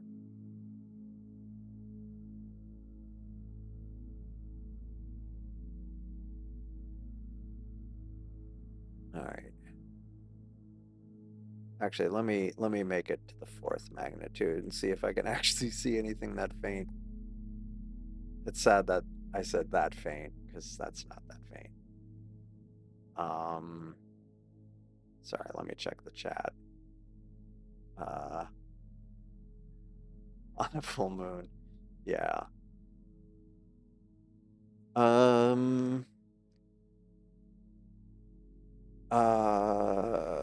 Just I think gravitational waves and neutrinos we detect first. And I think that I want to say it's a few hours before it flares. Yeah, the ones I can see have names. Yeah, the neutrinos. Yeah. Yep. Yeah. Several hours. There you go. That's yeah, because that we actually have precedent for that. It was 1987. They had just got some of the early neutrino detectors online that like there were no gravitational wave detectors, and there was a star that went supernova in the Large Magellanic Cloud, I think. So it wasn't visible from here, unfortunately. Um, but the neutrino detectors picked it up a few hours before. I guess they looked at the data after the fact and realized, oh, we actually detected uh, the neutrino pulse um, from the. I mean, it was only like a dozen neutrinos or something were detected, but it was like more than they had detected at that point um, in such a short period of time. So yeah, they knew there was something. So they saw the signal after the fact. Um, but yeah, yeah, it was it was hours before it was visible. All right. I'm trying to see if there's yeah, it is it is really neat. And it's gotten much better. Like I think they can figure out general directions, and that's also kind of like they do it with some of those yeah, the play star. Yeah. Yeah, that hasn't that was kind of a disappointment. And it's funny because they were like at the end and then somebody was like, "Well, maybe sometime in 2025." We're almost out of 2025 now. Yeah, exactly. I forgot about it too. We're almost out of 2025. What happened? What happened? It's back to the drawing board. Wow, this is actually looking pretty good. I am actually surprised.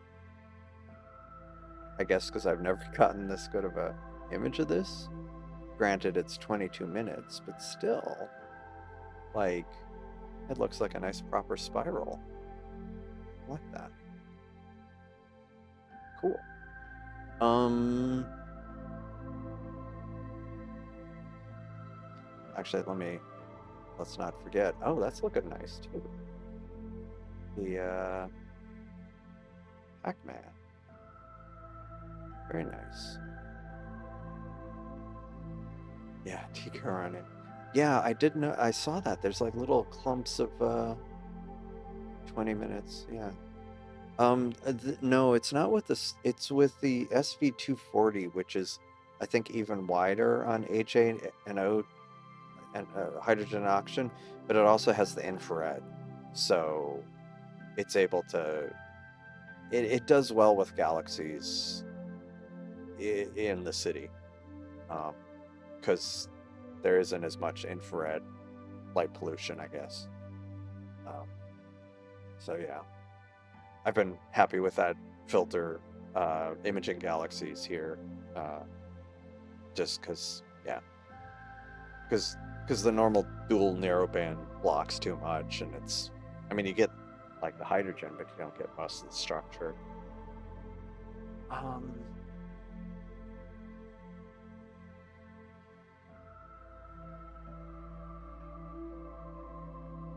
Trying to let my eyes adjust to see if I can see anything fainter than.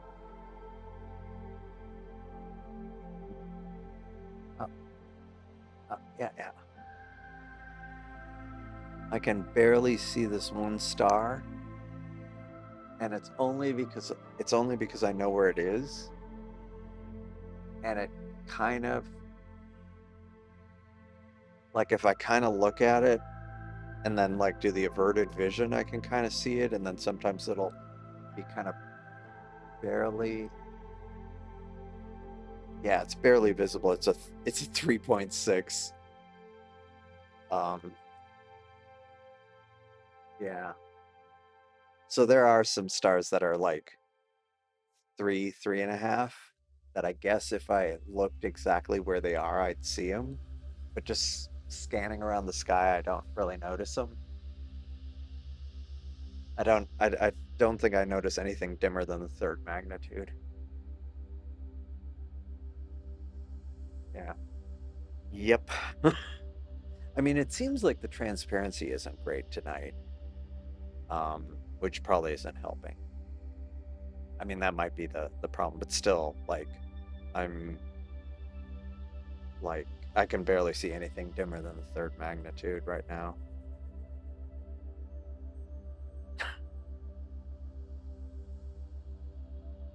Yeah, well, it's the pseudo broadband. Yeah, it's the SV240.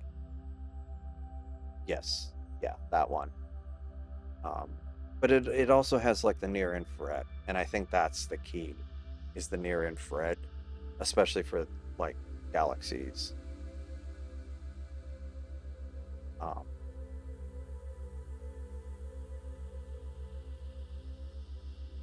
I think that's the biggest thing. Because Quiv uh, did a video about that, I think, where he said he got like his best image of a certain galaxy um, using that filter with a 585 camera. But the problem is it's not you like you have problems with colors uh, since you're getting a lot of data in the near infrared, and if you look at the sensor graph, um, all three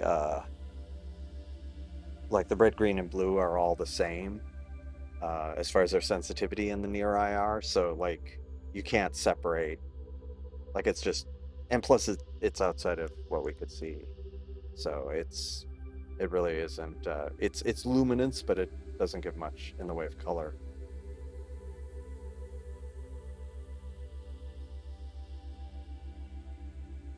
Um, but st but still, I'm pretty happy that I'm. Let me recorrect the colors. So get rid of the cast there. Yeah, there's definitely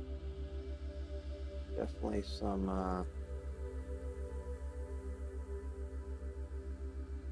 hydrogen areas in there, which is cool.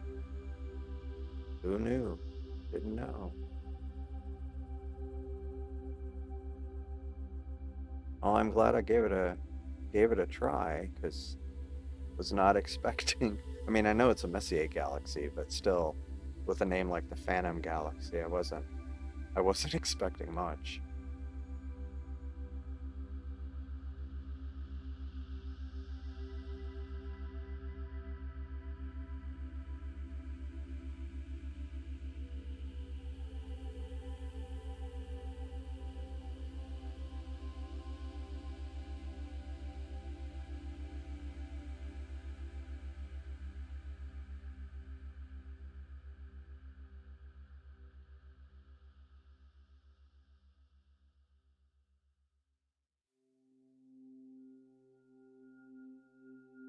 Yeah. Yep. Yep. Exactly. Although in some ways worse, because you're not getting. Well, maybe not worse. I mean, I'm getting the hydrogen and oxygen kind of are separate, but then, well, no, because anyway, yeah, it ends up kind of, yeah, gray, lacking color. Um, although this, the red is definitely coming through. I still can't believe I can barely see stars dimmer than the third magnitude. I mean, I can believe it, but actually trying to quantify it this time is kind of, oh well.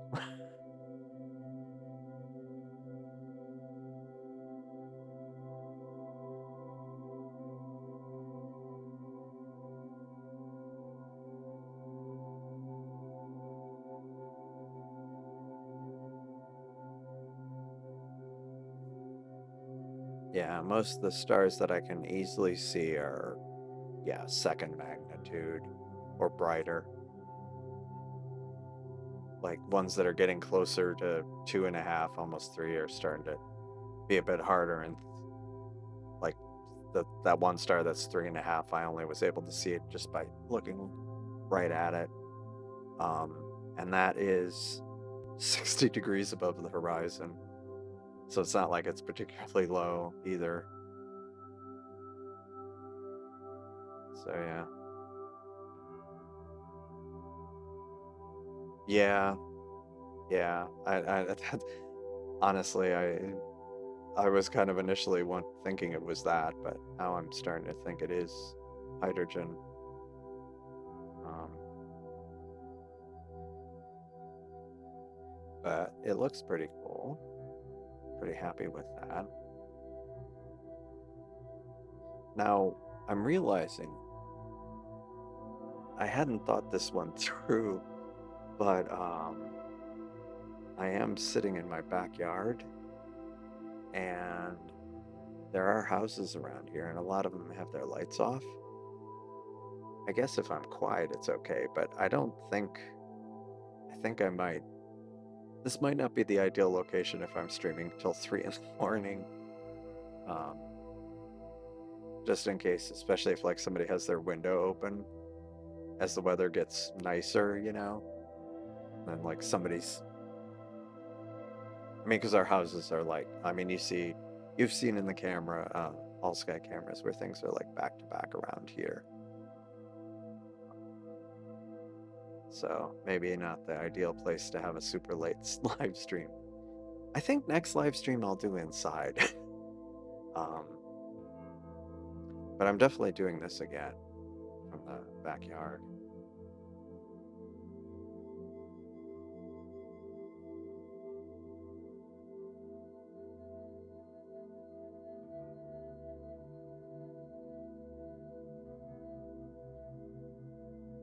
Yeah, maybe I'll go about 15, 20 more minutes and wrap it up. Yeah,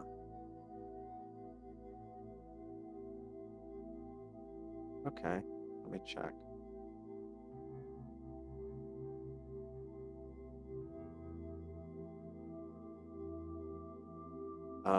I mean, yeah. Um, Once the dew point gets low enough, yeah. I mean, I do at least. Um, and especially once we have a front come through, it does make the air a lot drier. Right now, it's kind of a bit more humid. Um, actually, it's 77 degrees right now, 80% humidity. Wow. But I've got two fans on me, and it feels fine. And I'm wearing shorts, so it's fine. But like this morning, I think it was 60, and the dew point was in the 50s, so didn't feel too bad.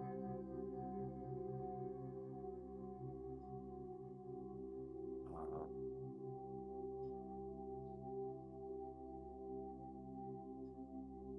but yeah, I mean, I basically whenever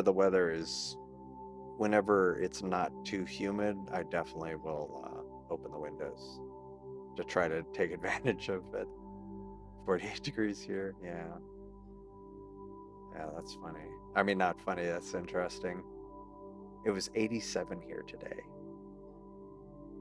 and it's supposed to be 90 tomorrow. Oh man, dang it. That's not good. Originally, they were saying no rain tomorrow, and now it's saying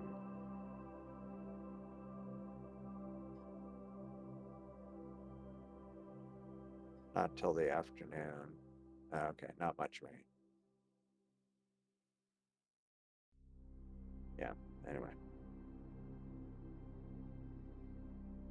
I the only reason I was like, oh shoot, is we've got to do something uh, outside, like not paint, but something like that where you want it dry. Um, so I was like hoping it wouldn't be raining. Wow, that's yeah, that's warm for up there. 53, 36 there. Wow.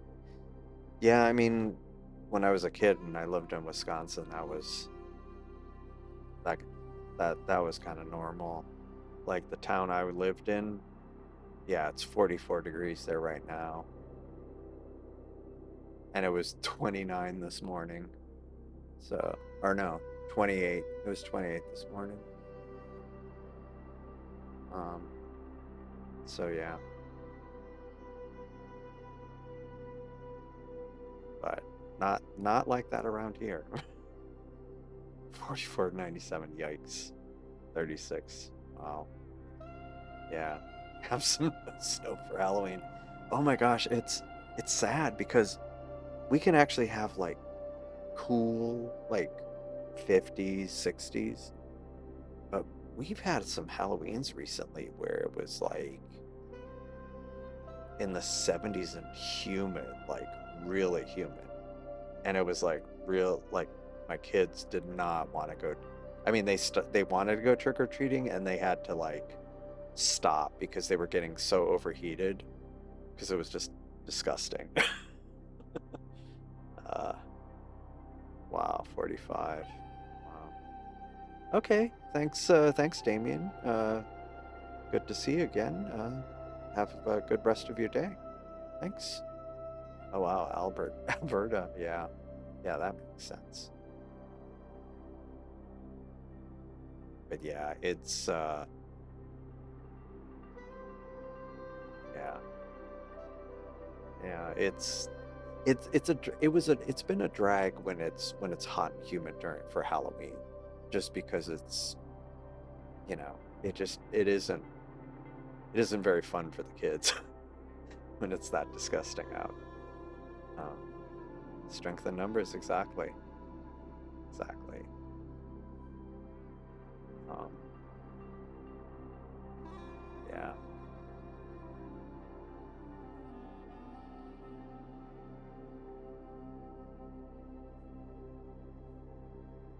yep, yeah. Let me go back and look at the scope, just seeing how things are doing. This is looking nice. Let me make sure it's not behind.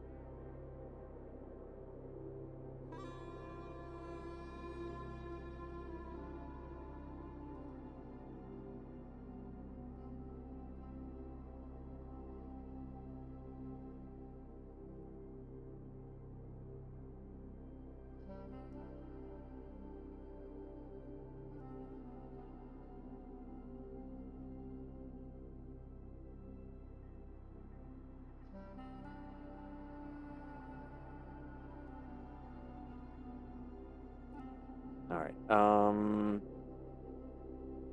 Oh,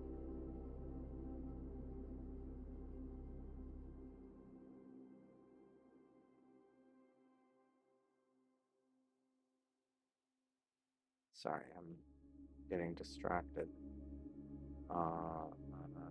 Okay.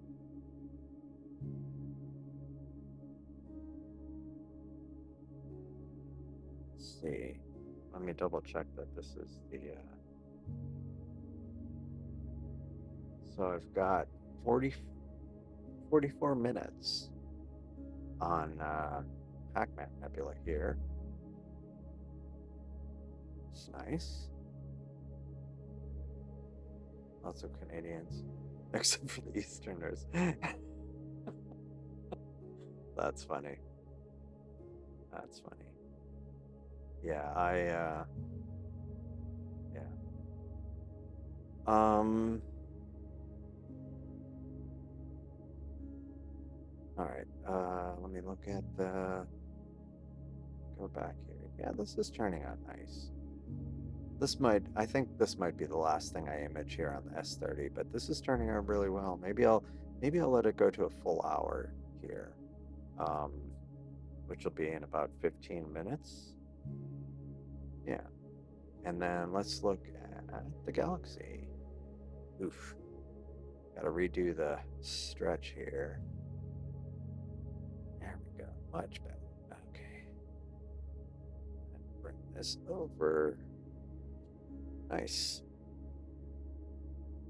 I'm tempted to try another target with this. Because I think there's enough time to try something else for at least a little bit.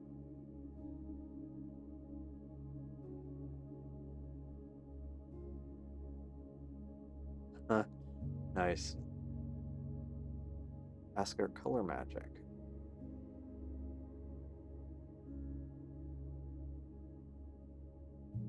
Um,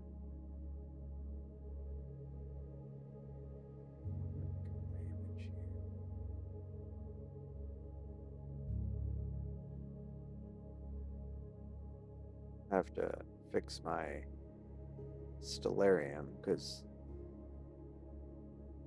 I can hardly see anything now because I set the limiting magnitude to 3.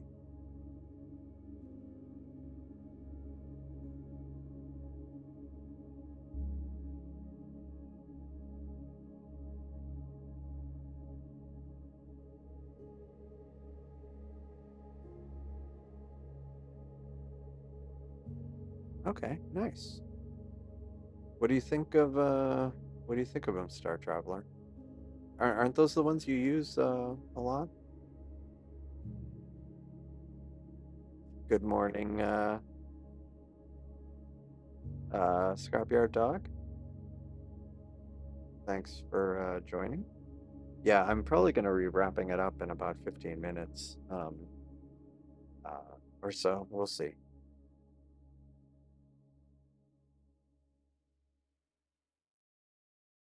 Is it worth it?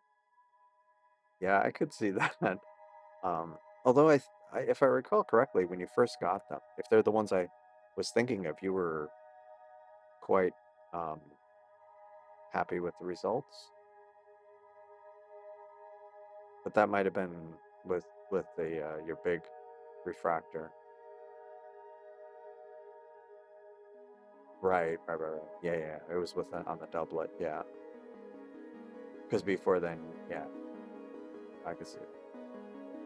C class and a D class. Hmm. I really don't. I mean, I've seen mention of them, but I don't know a ton about them.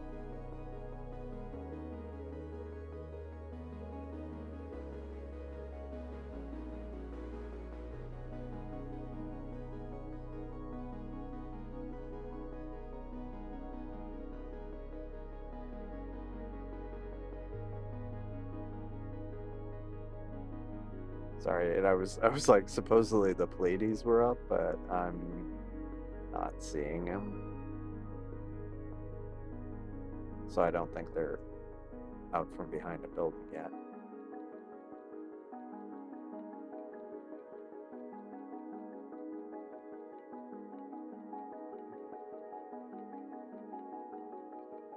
Yeah, I'm gonna try something kind of on a lark. I'm gonna try doing the embryo nebula, just because I'm not gonna do it for a full hour, but I want to just start imaging it to see what I can get in like the next 15-20 minutes. So that's NGC 133 1333. Yeah, stars were out of control. Okay, C class. DS7 is looking at C. Cool. Subaru, where are we?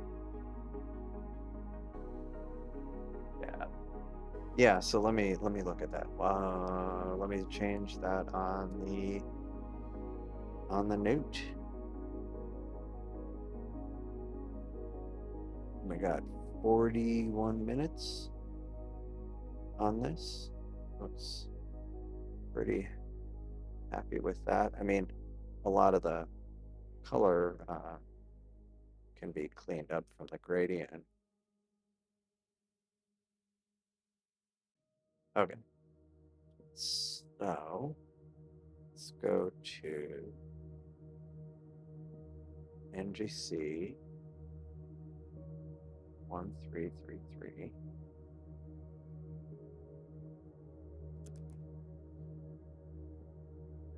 Okay, select target. And go.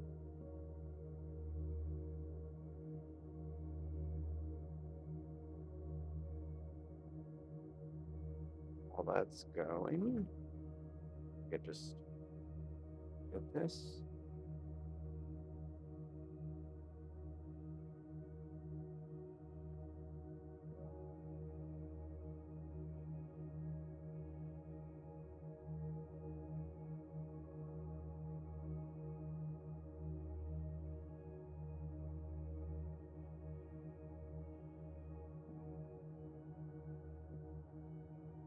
All right.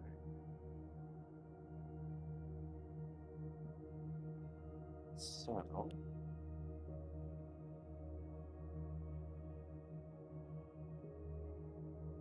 it's pretty low. I mean, not low, but it looks like it cleared a building, but barely. Let's see.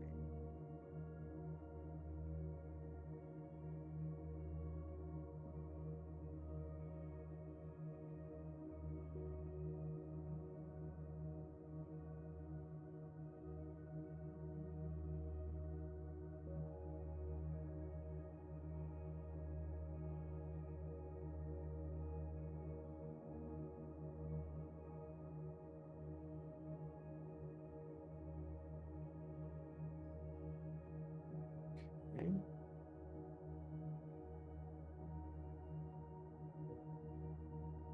Oh, it's because I'm zoomed in. Let me zoom out. Is the visibility just bad? You know what? Let me look. It's 77. Okay. We're not at the dew point yet. I wonder if we're going to get fog overnight. Because this is the time of year where sometimes we get fog here. Right. Yeah, let me see. Let me pin the histogram.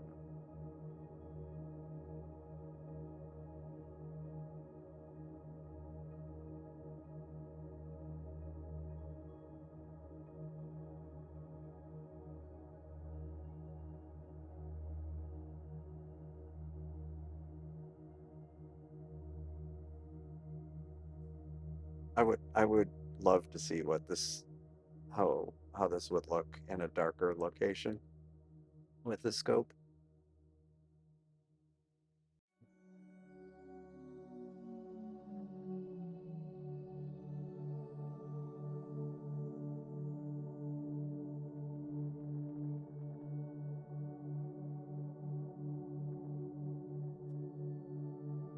Yeah, yeah, it's interesting that it already showed up the reflection part. Yeah, plan the trip to Fort Davis. Or even, I mean, even the the Houston Astronomical Society's dark side. I mean, it's Bortle 4, I think, which is still a huge improvement. Yeah, just a little bit. Oh yeah, oh yeah, yeah. It was, it was,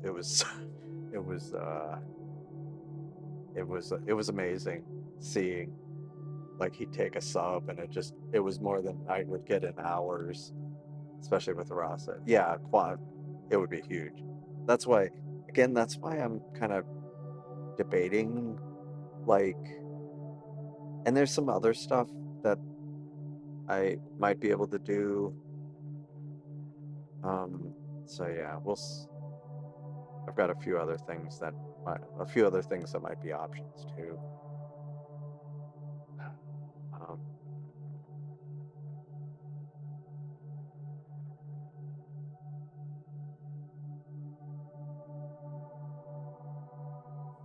all right. Like the SharpCap has this zoom where you can like zoom in on the histogram, which is nice. but sometimes it's still, I'd like it to be able to zoom in even more, especially for targets like this where I'm just trying to fine tune the histogram to try to like darken the background without squashing too much detail.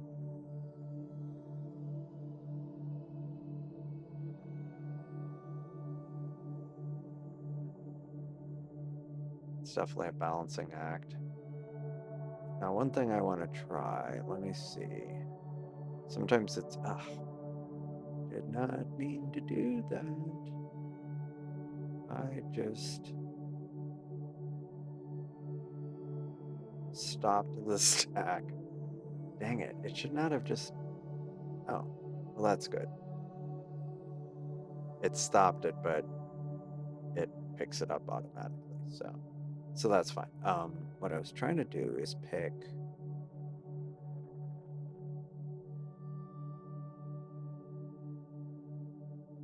oh, I have to actually hit resume. Um,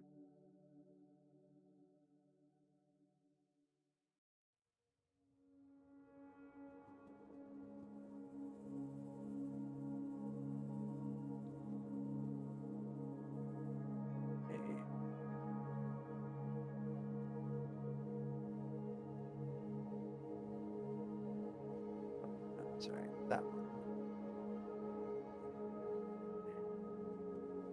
That one. There's a lot going on. There really is a lot going on in here.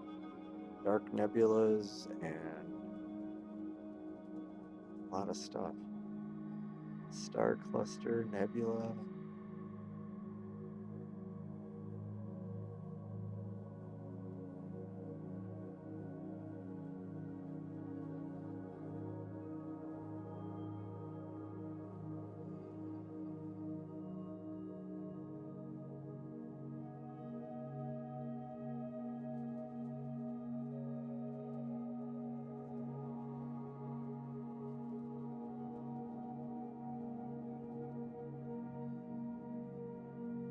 Yeah, I think next time I have the Newtonian out, I'm gonna try this target with for like an hour.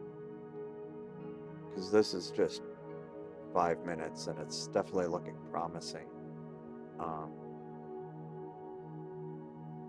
definitely looking promising.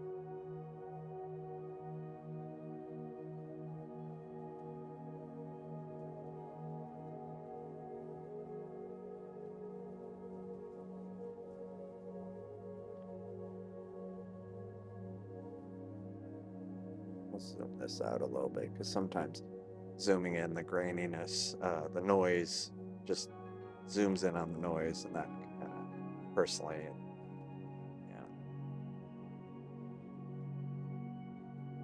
yeah, a nearby light source. Um, there's so many light sources around here. Central HA, yeah. Okay.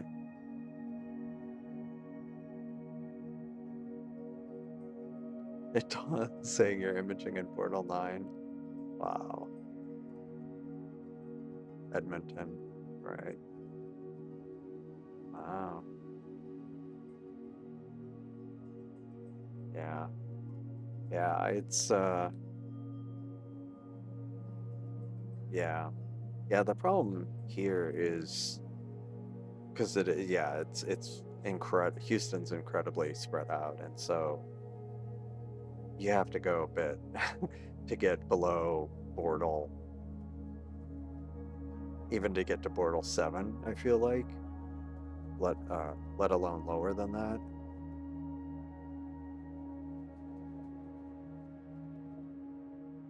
Let me zoom 100% in on this.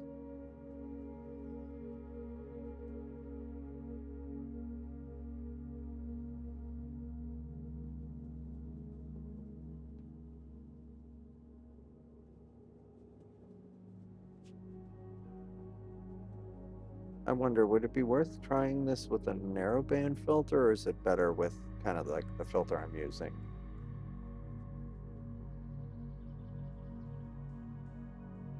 Because next time, I mean, I could always swap out to the SV220.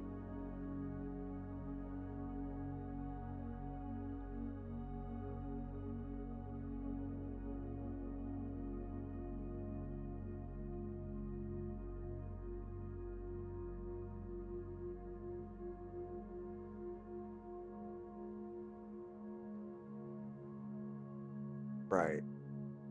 Okay. Okay. Then I'll leave it in. I mean, I do like this filter because I'm able to, if I want to image a galaxy, I actually can and get reasonable results. Whereas with the SV220, yeah, don't get much. Yeah, okay. 260. Yeah, the problem is I just have so much light pollution. I need to give the 260. I need to try with the 260. I need to try the 260 when I have a really transparent evening. I think that'll be good. Oh wow, nice. That's cool. Yeah, I don't know of any dark sky zones around here. Um,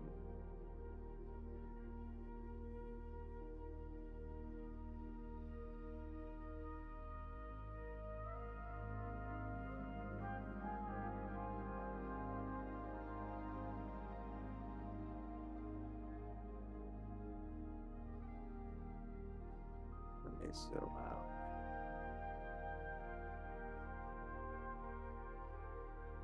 Oh, and I see some nebulosity up here. And again, it's only 9 minutes. So,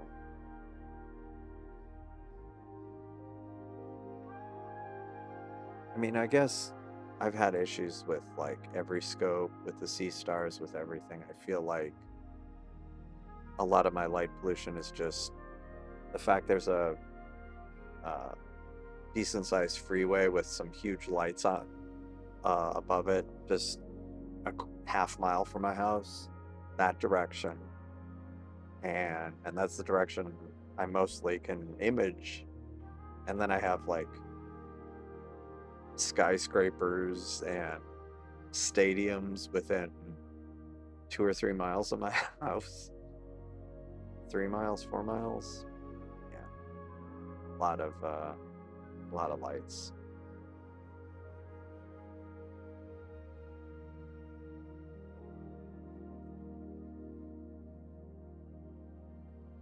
Oh,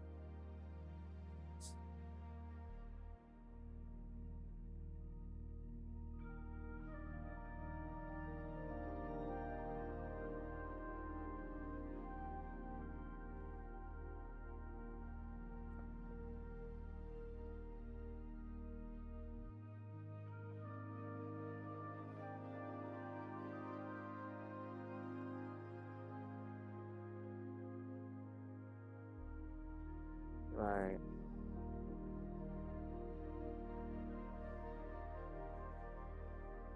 right. Yeah, that's cool. Oh, let me check.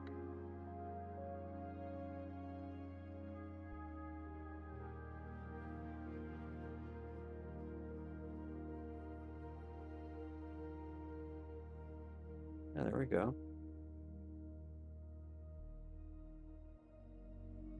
Here is cosmic rays imaging it. Um, with a S30 yeah, S30 in much darker skies.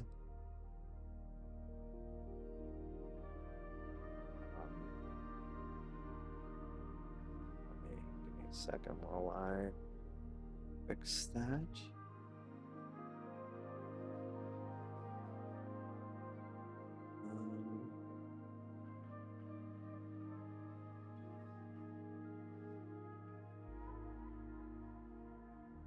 There we go.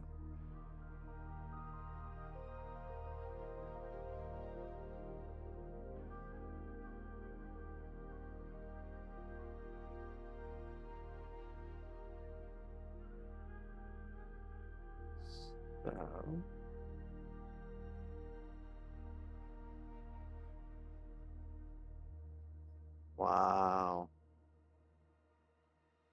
I mean, that's cool.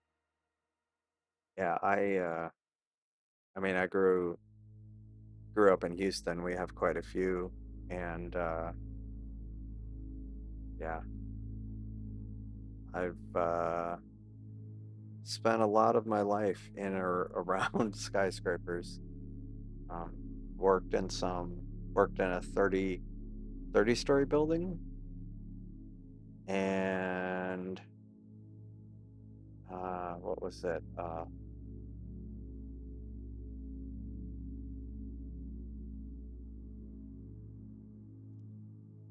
Um,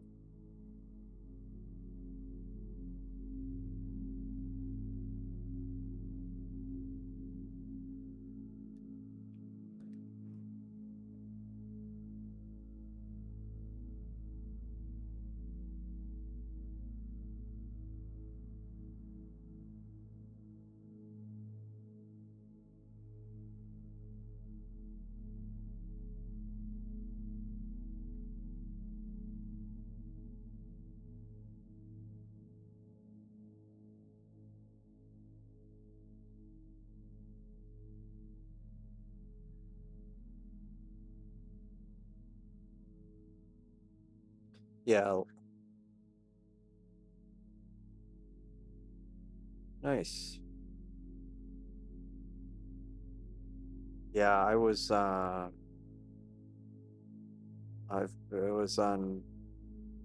top of the World Trade Center in 2001. That was probably the tallest I've been on a building. Um, and I was for work. I went somewhere where I was in a 88-story building, but I think it was like over 1,000 foot tall tower. Um, how tall was it?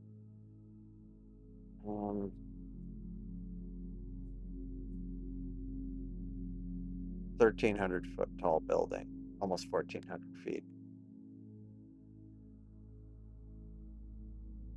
15-story. Yeah, I mean, there's a lot of times it's not necessary to go up that high or higher than that. Yeah, yeah. I last time I was in Toronto, the CN Tower was under construction, um, so it didn't go up in it. Oh, nice. That's cool. I've never been. I've seen the Space Needle. I've never been in it.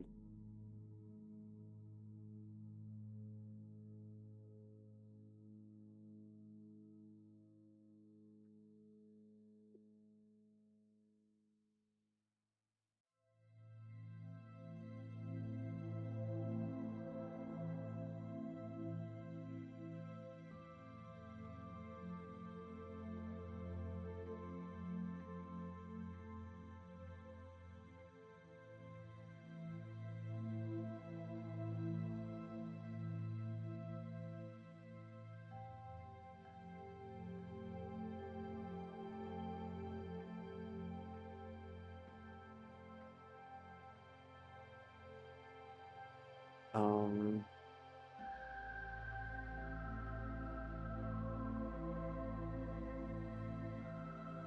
sorry, I'm losing track of what I was trying to do.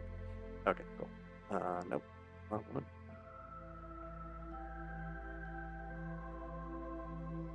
Okay, cool. Yeah, I need to. I think I'm gonna try that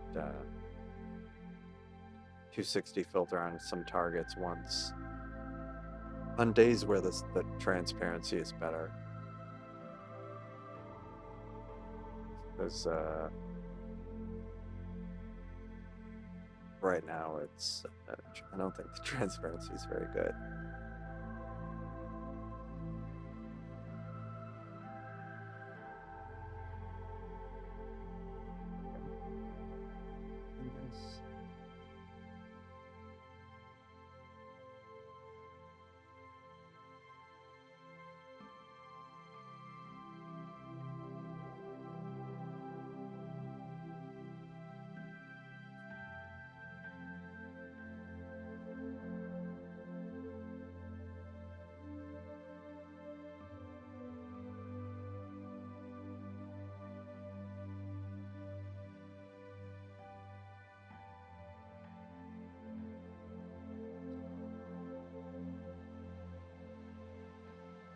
let's check this. It's looking nice. It's looking very nice.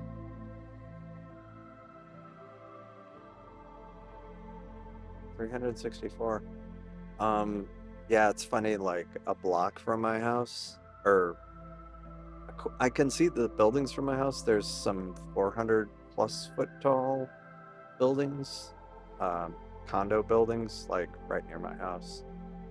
Like I can see them from out the window. But I mean, I live in the core of Houston, so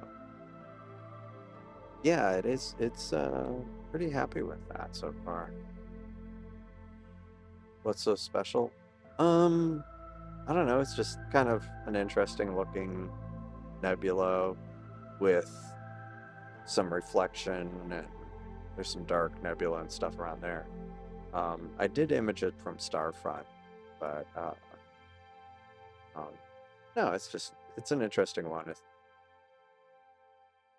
Hello, Der Oberst. Um, welcome. Yeah, unfortunately, um, I'm probably about it's getting towards midnight here, and I'm thinking about calling it a night here soon. Um, I probably, like I say, probably will live stream tomorrow, either tomorrow or Wednesday. If I do it Wednesday, it'll be here. Probably won't be outside, but it would be with the S30 and the Newtonian.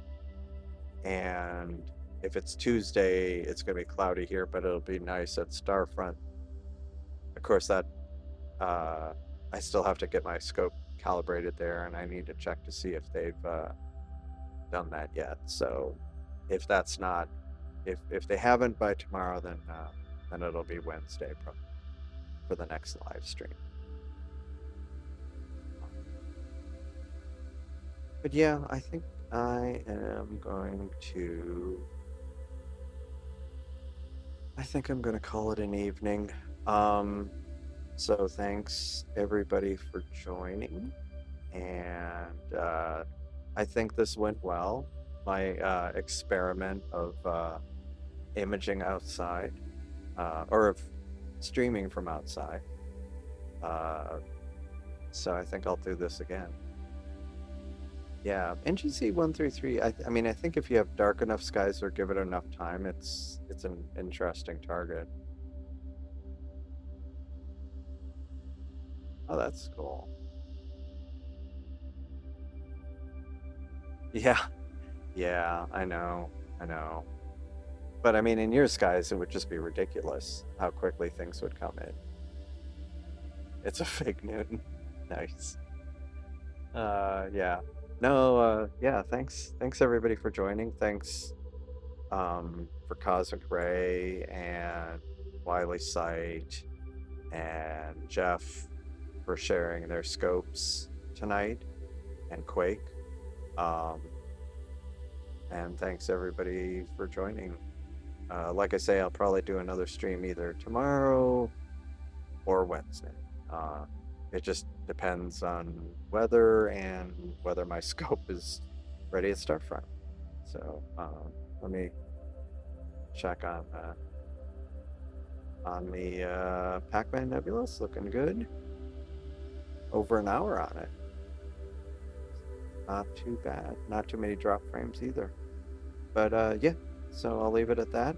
Thanks everybody for joining, and I will see you in the next one. Oh yeah, nice.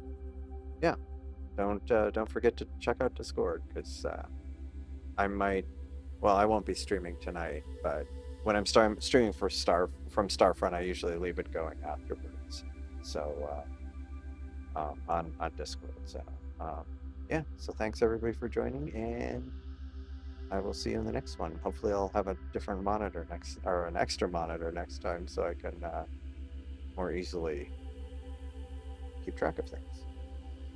Good night, and have a good rest of your evening.